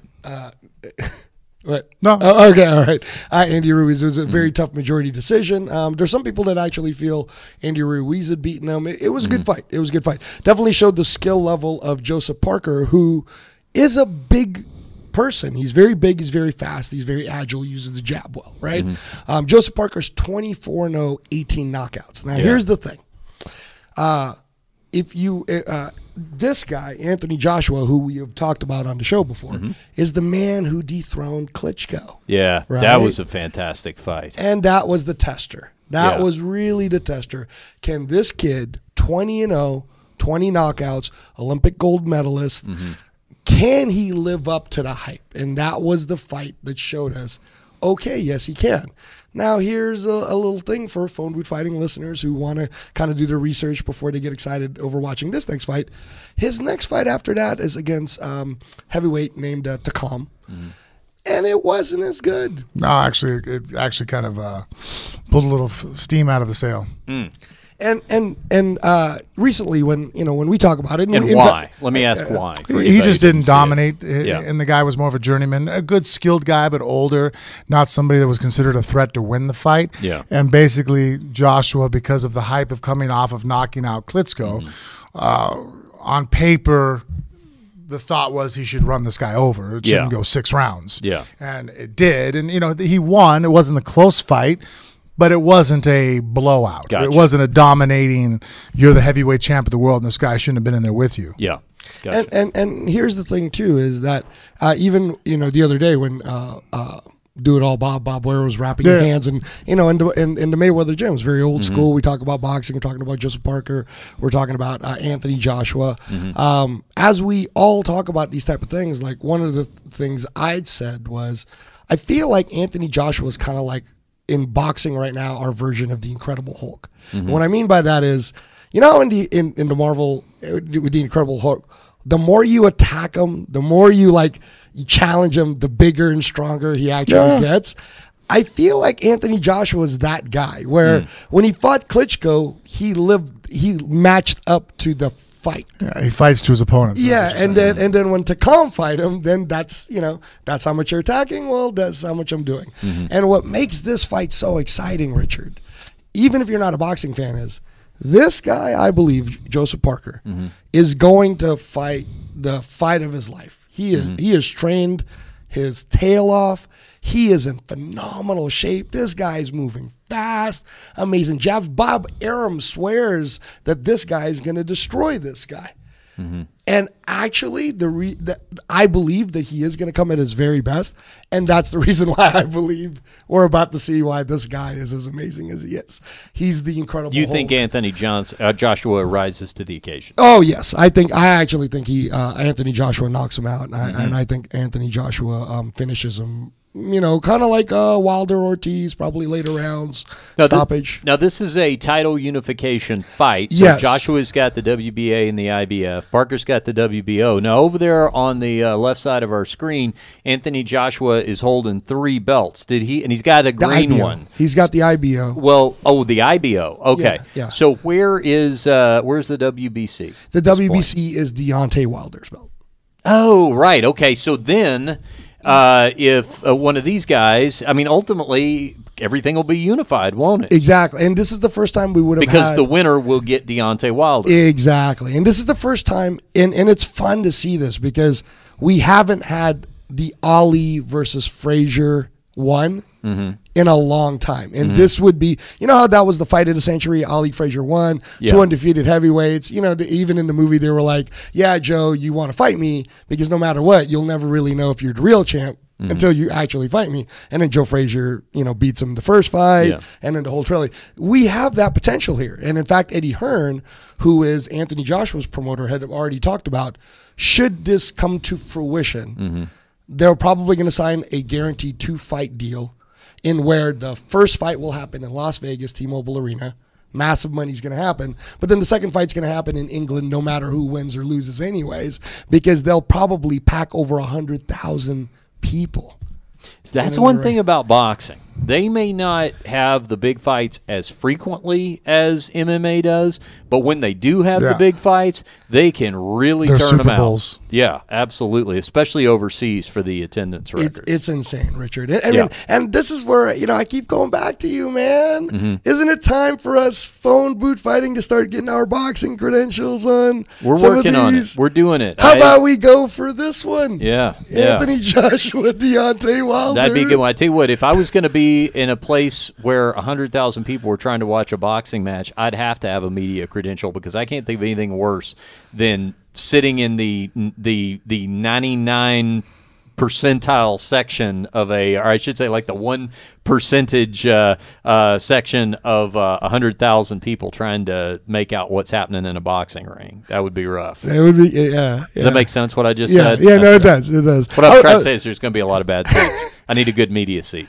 I was going to ask you, what did you think when you saw Wilder knock out Ortiz?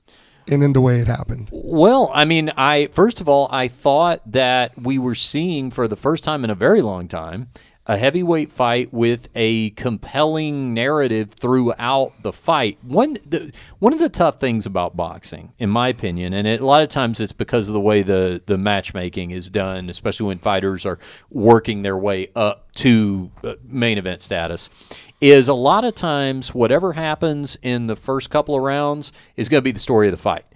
Maybe you're going to see a knockout, but if you don't see a knockout, a lot of times you're going to see 8 of those 10 rounds or 10 of those 12 rounds basically repeat themselves the same way. So it's kind of like, and we get that in MMA too, but it's shorter. So if you see 2 dominant rounds, you go, okay, well, there's going to be another one of these probably, but the good news is it's only 15 minutes long. In boxing, it's much longer. So I would say that if anything sort of bums me out sometimes when I see that narrative playing out, it's that.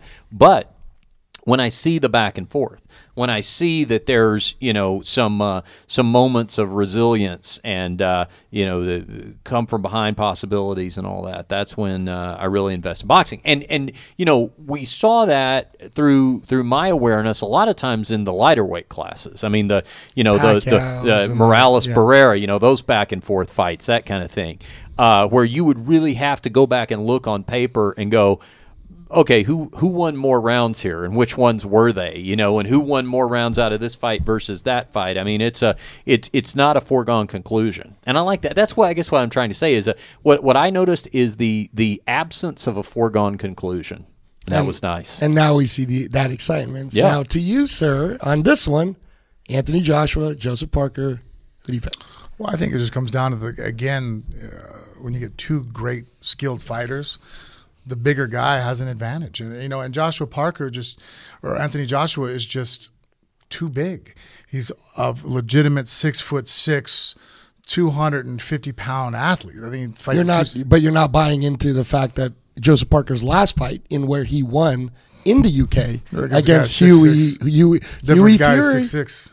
But dude, different athleticism, different explosiveness. Okay. And the fact that I've seen now Joshua get up off the canvas from being hit with a legitimate shot from Klitschko, he's shown he has heart. That's the only equation. When I first saw Anthony fighting, I'm like, all right, this guy is a dominant fighter. He has good skills. He's a great athlete.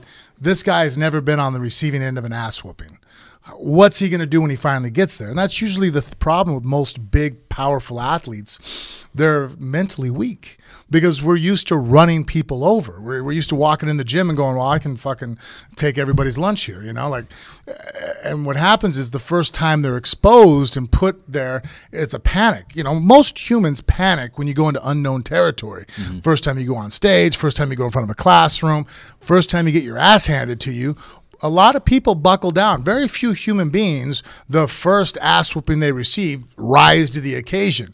But what happens is most of us aren't 260-pound phenom 1% athletes. So we got our ass whoopings back in grade school and wrestling around with our brothers and sisters, as kids. So you've gotten it out of your system. You know what it's like to get your ass kicked, and now you're like, okay, that's not awful. That's not the worst thing. Quitting is the worst thing. I'll push through it, And now, but when I saw Anthony Joshua getting dropped, I think there was a 6th by Klitschko, who landed the right hand that floors everybody, for him to get up and recover, and then kind of almost, I think it was in the 8th, he got tagged again a little bit, where he got hurt again. I'm like, holy shit, man, this guy's showing heart. And that to me makes him super scary, because it's like, okay, Parker, I've heard nothing but phenomenal things from him. I know he's extremely skilled. He might even be slightly better at combinations and hand speed.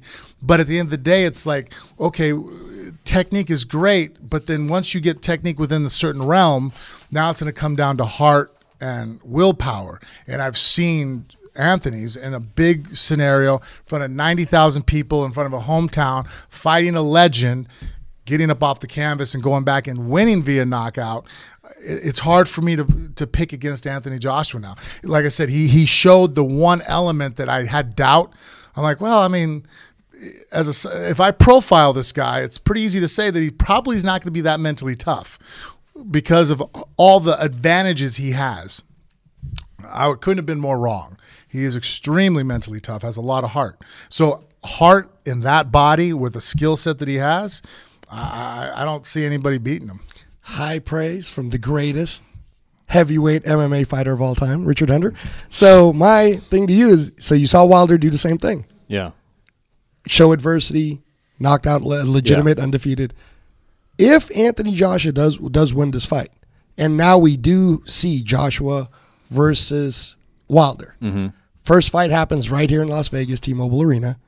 Who you picking, Richard Hunter, with your expert mind? The man who's been there. You know what? I'll tell you that after I see this fight, and here's why. And you start out the segment by pointing this out, and it's a valid point that that the Vladimir Klitschko fight was Anthony Joshua's coming out party. I think it's possible that that this fight with Joseph Parker might be a closer test to fighting a heavyweight in his true prime. Because, Vladimir Klitschko's got a Hall of Fame career, no question. But he was 42. In terms of when he encountered him, as valiant of an effort as that was, this, maybe even more so than that, is going to be a better test, even though to the casual boxing fan, Joshua Parker's not going to have the big name that Vladimir Klitschko has. Man, I just love these segments. You see how you guys are so... Yeah. This is like a boxing podcast right now. I'll call it right now. I think Deontay has a phenomenal right hand, and if he lands that, he's always in a fight. But I think he's clumsy on the inside. Anthony Joshua actually could be a defensive end in the NFL. Like, the guy's coordinated even on the inside. You see it with his left hook, his way he bounces. His feet, he's a more coordinated athlete. Deontay is great on the outside. He's super long. His right hand has to go out there as one of the best straight right hands in the heavyweight division of all time. I mean, shit, man. He's knocked out everybody who's ever been in front of him. He has a phenomenal, he's quick. His 1-2 is fast, super long. I mean, what's his reach again? Like 85, 86. It's retarded, right? But when you've seen Ortiz get in close and when he bounces back, he doesn't have an inside game. His inside game, he's kind of clumsy. He looks like a basketball player, where if you get on the inside of a center or a power forward, it's like, yeah, they're not guards. They're a little uncoordinated. Their feet are long. They got big feet. They're just, stepping in, the coordination's off. You know what I mean? Like, let's face it, that height comes with some kind of consequence. Mm-hmm. There's no free lunch. You can't have it all. And he has superior range and length and speed, but when he backs up, like, I was even watching him, like, man, he's clumsy once you get inside that jab. You know what I mean? Like, his feet, he almost falls over himself, which he's long, skinny legs, and Joshua doesn't have that problem. He's coordinated on the inside, so his 6'6" height didn't seem to cost him that inside ability, where he has a nice tight left hook, that right uppercut is sharp. You know what I mean? He has a good inside game and a long game. Wow. All right, Angelo, tell everybody, before we tell everybody how to follow you, we'll remind you real quick that the fight, Anthony Joshua versus Joseph Parker, can be seen on Showtime on March 31st, and they're fighting over in Cardiff, Wales. Real quick, yeah, before I go. Yeah. So you're believing that Ngannou can beat Anthony Joshua? What? Francis Ngannou? No, Ngannou said that he'd like to challenge Anthony Joshua. I thought you didn't know this. In a boxing match? Oh, that's just to get hype. Come on.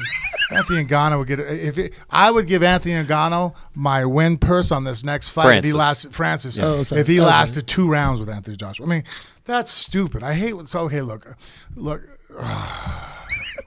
We might be able to get some clicks off of that. Say that again clean, Frank. In 3, 2. If Francis Ngannou could last 3 rounds with Anthony Joshua, I would give him my win bonus after I smash Fedor. Wasn't it 2 in the first take? Yeah. Yeah.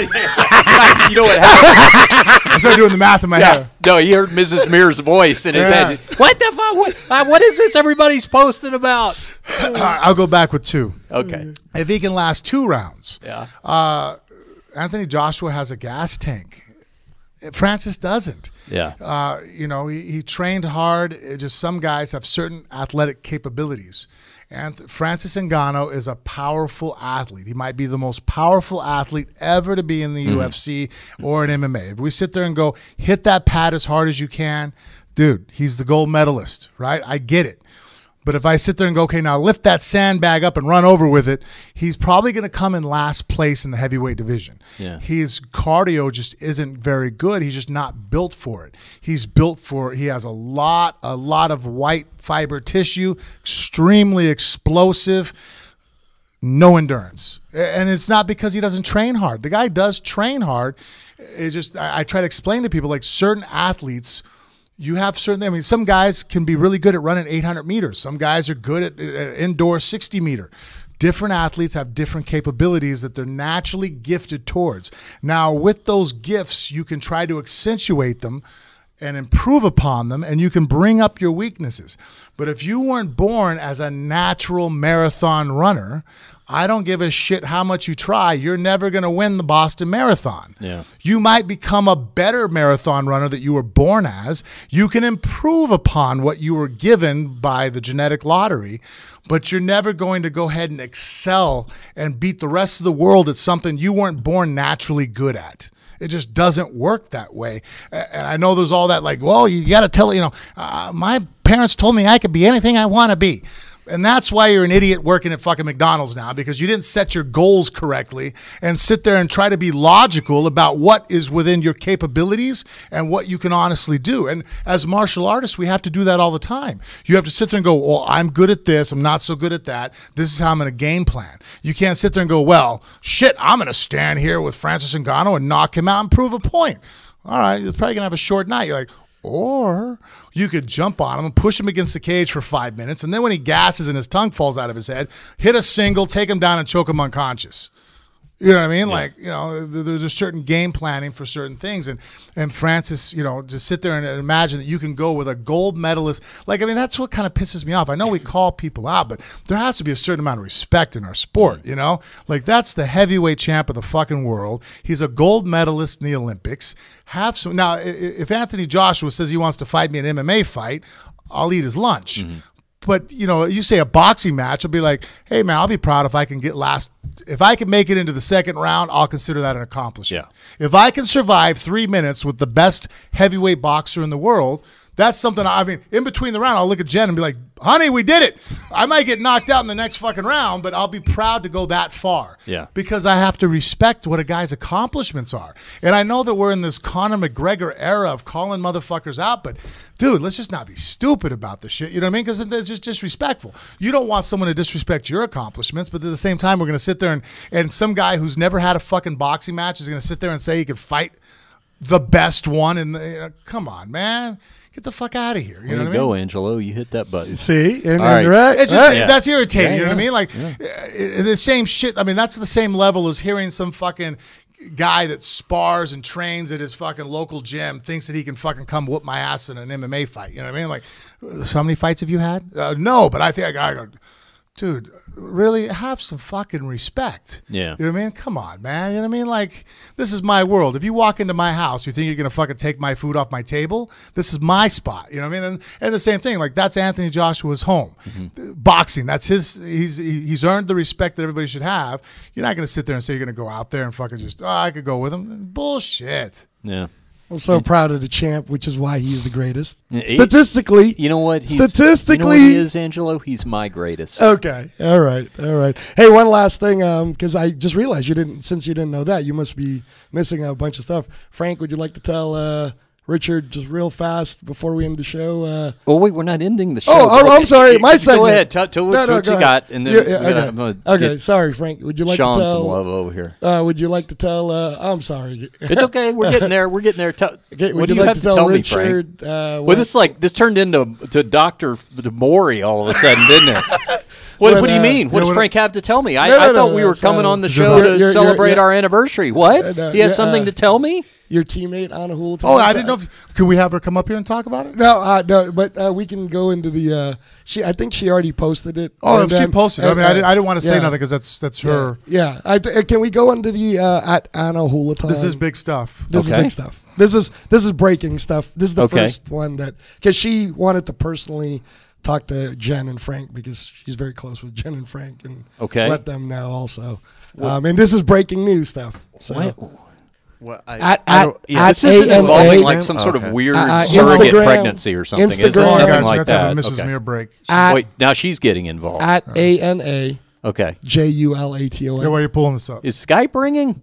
What is going on here? We've lost control of the show. Oh, that's you. That's you. Okay. It's me calling the wife. Oh, okay. Got it. Okay. Yeah, love. Okay. Just when you get a second, Frank, I need to talk to you. Okay. Oh, okay. Okay. So we've got our Instagram pulled up. Oh, it's not.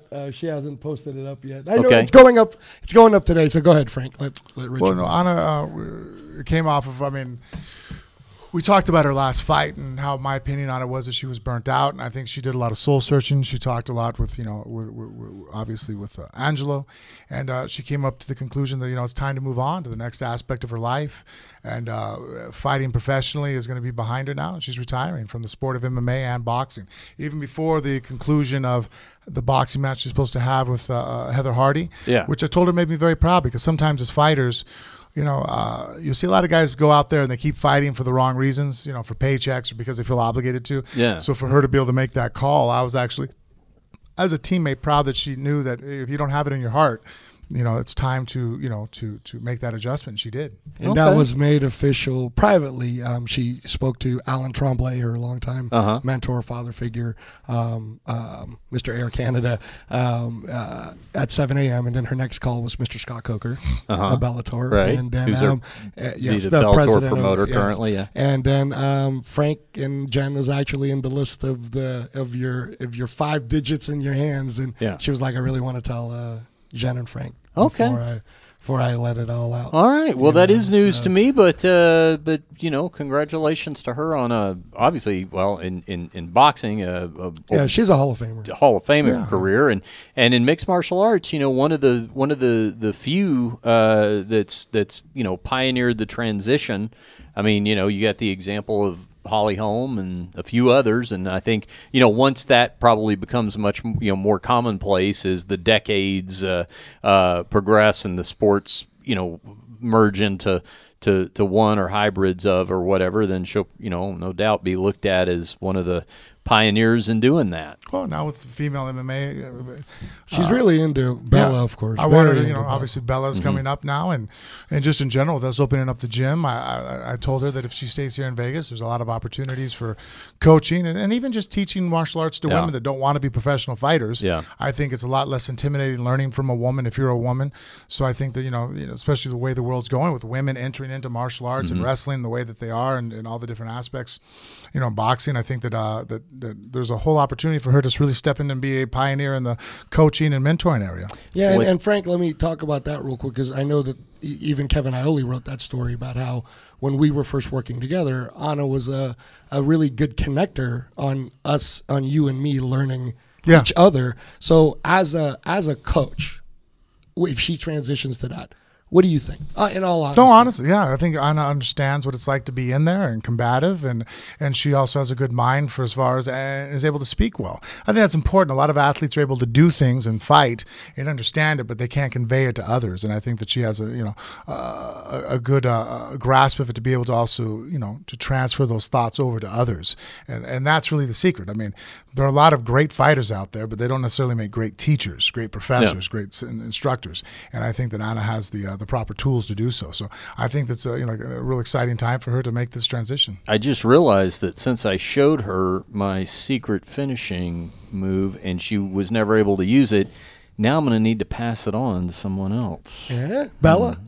Maybe. I think you got Bella. Maybe Frank's sitting over there thinking, "Oh God, trying to get her all the right habits. We don't need to ruin it this early. Yeah, that's a good one, though. Yeah, absolutely. Maybe so. Thanks for having me. All right, tell everybody how to follow you, Angelo. At Reyes Striking on Twitter, at Reyes Boxing on Instagram. Yes. I'm on follow Frank and you follow me. All right. Thank you, Angelo. Hey, real quick. Sean, come over here. We need to give Anything Goes a little love here. Come on over here. 30-second break and we'll transfer over. Yeah, okay. All right. Here comes Frank. Okay, all right. Frank's going to – you know what? Just step out here, Frank. Sean, why don't you come over here? Oh, man. And then – okay, there goes Frank. All right. Get out of earshot here, Frank, because I'm going to keep talking. All right. I'm not going to say that to him again. Yeah, okay. I'll get my ass whooped. What'd you say? I said, get out. Oh, yeah. All right, now here's Sean. Sean is the producer of Anything Goes. It's a tough life. Yeah. Well, first of all, thanks for having us up here. It was sort of hastily organized, and I know we got Big Mikey over here sitting in your chair. And it's all good, man. This is as much your home as it is ours. Well, that's nice of you to say. You know, we broadcast here from the Bent Pixel Studios. What we've basically gotten ourselves involved in with your Anything Goes crew with Forrest Griffin and TJ Lavin, it's like we got us a podcast timeshare. It is. You know? Just like out there on the redneck Riviera somewhere. Typically, though, with the timeshares, you got to make sure that you're not vacationing at the same time as the other family.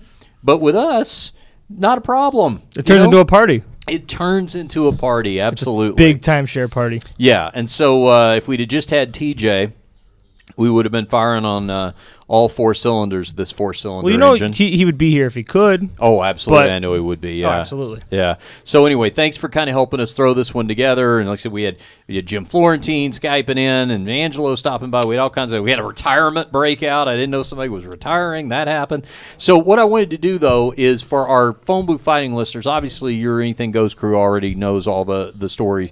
But I just kind of wanted to tell our listeners, maybe sort of through you, not only about who the stars of Anything Goes are, but when you guys tape, when you post, what maybe if there's a particular episode you would like for people to go back and look at, if there's one episode you would point people toward to kind of get a feel for what you guys do, because I want our listeners to become your listeners as well. Oh, I appreciate that. Yeah. I think we started. I mean, realistically, they started the Anything Goes thing just to kind of. They just bullshit to each other. Yeah. And it's what they do. And, I mean, that's really what it became. It turns into more of a conversation as opposed to some organized – like, your organization is awesome. Oh, thanks. Because we roll into the studio and turn on the mics and they just go. That's okay, too. I mean, even if it's without a guest, with a guest, whatever it is. Yeah. So we post on Wednesdays. Yeah. So I guess it would have been today, essentially. We record just whenever. There's no real record schedule anymore, especially with TJ's schedule, Forrest's schedule.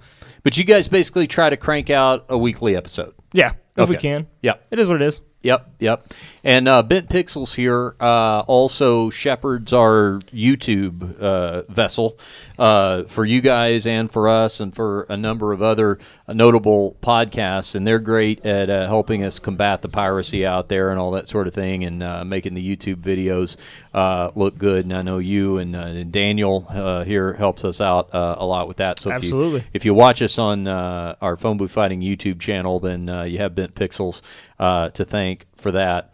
Well, here, I'll just go ahead and ask you, since neither one of them are here right now and Frank's left the room. Who do you like better, TJ or Forrest? They're both good. They both have their different quirks. Mm-hmm. I made the mistake. I wouldn't call it a mistake. I joked with Forrest one time because he likes to have the door locked down the stairs whenever we're recording, and I was like, why? Is that because you're afraid Anderson Silva is going to come up behind you? Jeez. Yeah, I didn't hold back. Anything goes, right? Yeah. And I kind of scared the light of God into me. Yeah. We're good now. How'd that go over? It was fine. I think Forrest, he's a good guy. He took it in stride. Yeah. But we're good. Yeah. By stride, do you mean it was like one step over the table to get? It might have been one step. Yeah. Like he was one step from probably throwing me through that wall. Yeah. So okay.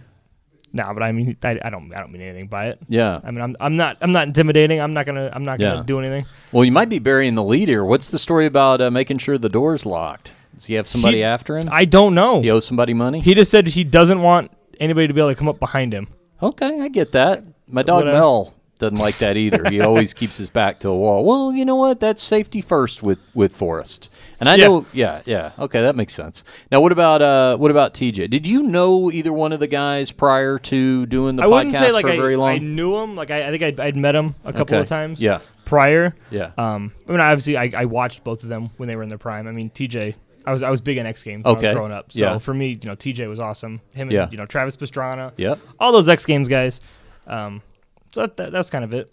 Okay, and how did you get in? How did you get brought into the podcast? Daniel actually he gave me a call. Okay, so he actually he's here with Ben Pixels, and he called me up. He's like, hey, we're thinking about doing a podcast. We got these two guys, Forrest and TJ. I don't know if you know who they are. Yeah, and we were looking for a producer. Okay, I kind of jumped on board, and here we are. Yeah. Now, what about TJ? What's he like to work with? When you tell people you do this gig, and you're telling them a little bit about who's involved and that sort of thing? And more people know who Forrest is.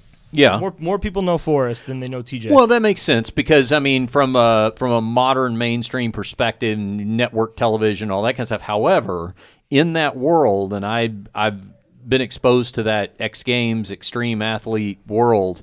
Boy, those guys are hardcore, and if it's not like in that world they just know who TJ is a little bit. Mm-hmm. If they know, they definitely know that guy is X Games royalty. But I think at this point, TJ's kind of popularity in the world has come from his MTV show. Yeah, you know what? It's kind of like Ron Jeremy, because it's been Mikey. You just chime in here from the porn perspective. I mean, you think about how many decades it's been at this point since Ron Jeremy has actually fucked on film, but he's done so many reality shows and music video cameos and all that kind of stuff that he's become this sort of pop culture celebrity. More people know him from that. Yeah, my first job in porn was about 6.5, 7 years ago, and we used to shoot this site called Jurassic Cock. It was with really old dudes, and my boss at the time really wanted us to get a scene with Ron Jeremy because he knew that he would, but he wasn't like performing anymore. But so like 6 years ago was probably the last time there was ever a whiff of him performing on literally screen. A whiff. Yeah. If you've ever been around Ron for any length of time. Now, was he able to secure that? Was that like Daniel Day-Lewis just did his last film with the what's that movie called about the tailor? The thread.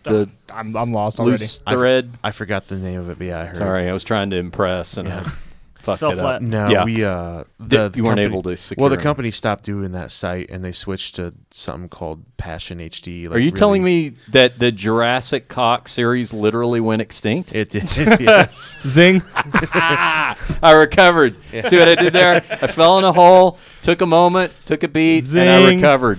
Yeah. Jesus Christ. Yeah. Jurassic Cock. Yeah. How many of those did you shoot? I was only around. Well, I was around right when they were transitioning from like that kind of stuff to try to just switch to more like romance stuff. Yeah. So I think only like 2.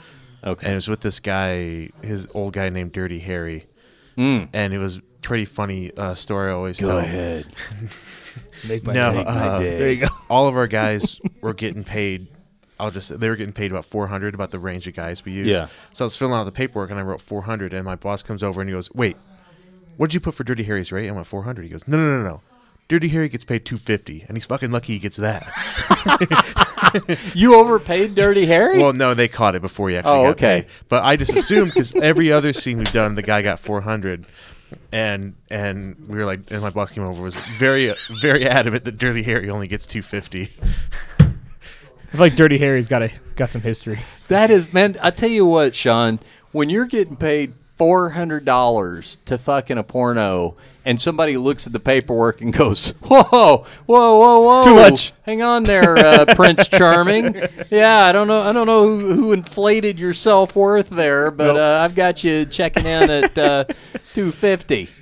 Wow. All right. Well, good. Well, I wonder, how does everybody, obviously anything goes available on iTunes and that sort of thing. You guys are on YouTube, but any other place we need to look for you guys? No, I mean, TJ's the one that, tweets all that stuff out. Yeah. Oh, man. I'm like, there's no way. Yeah. Now, see, this is what Forrest is afraid of. Frank Mir literally just snuck up behind you, and could have ended your life, but chose not to. Well, like I said, I think Forrest is about to end my life that day. Oh, so yeah. We're good now. This guy. I got it. Yeah. You have to go back and listen to your own podcast for once, because you just missed. First of all, you just missed one of the greatest porn stories I've ever heard from Mikey. I know it didn't take very long. You just step out for a second. You wasted it when I left. I had to fill the void.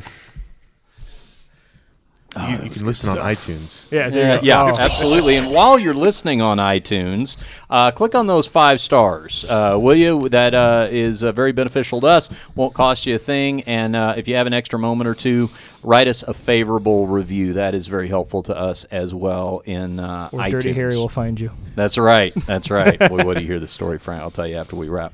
All right, cool. Let's do this. Frank, tell everybody about that Amazon banner on the front of phoneboothfighting.com. Well, hey, you know what's one of the easiest ways to help us out here at the show? You go through Phone Booth Fighting, you see our Amazon banner. Click on that before you do any of your shopping for your wants and needs, because a small percentage at no extra cost to you will come back to here to us at the show, so that we can pay Mikey to fucking tell stories when I leave.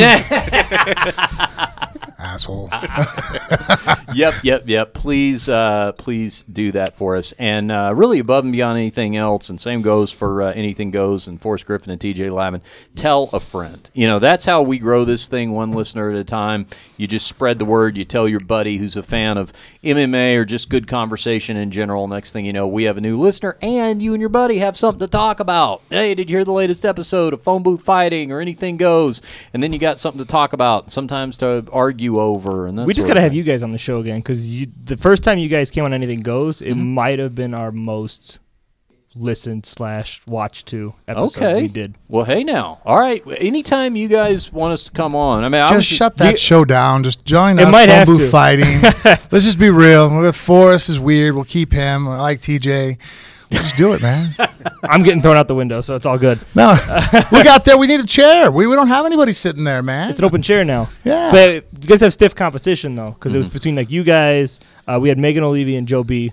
Oh, and then we had Stipe a couple weeks ago. Yeah, that's a get. That's a big get. Yeah, Forrest came through on that one. He sure did, man. That's working at the UFC training center paying off. Of right the there. 30+ episodes we're into so far, I think Forrest has brought in 3 guests. Okay. And 2 of them are Stipe and then Megan and Joe. So he's come with quality over Is our quantity. show still beating that one?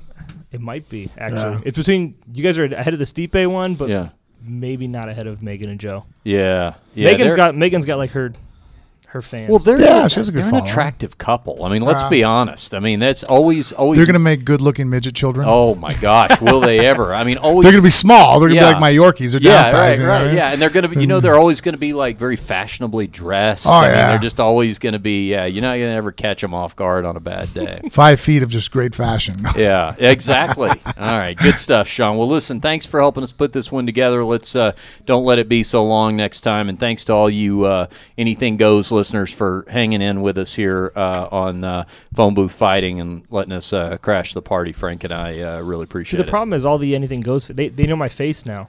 I'm used to being the guy behind the mic. So this is actually the first time I've been You're like on the guy camera. that they're like, what was the neighbor from the home? You know? For a neighbor. Yeah, wow, this is the first time anybody's seen you on camera. Now I'm exposed. Nobody's going to know who I am. Okay. Hey. You're never able to get gas without getting hassled again now, Guess man. not. Yeah, all right, well. Welcome to my world, buddy. You're screwed. No. Get ready for the DMs to start flowing in. Everybody's going to want to know if Sean's You're going to have to warn your girl, man. It's going to get rough. Yeah. No, I'm just going to.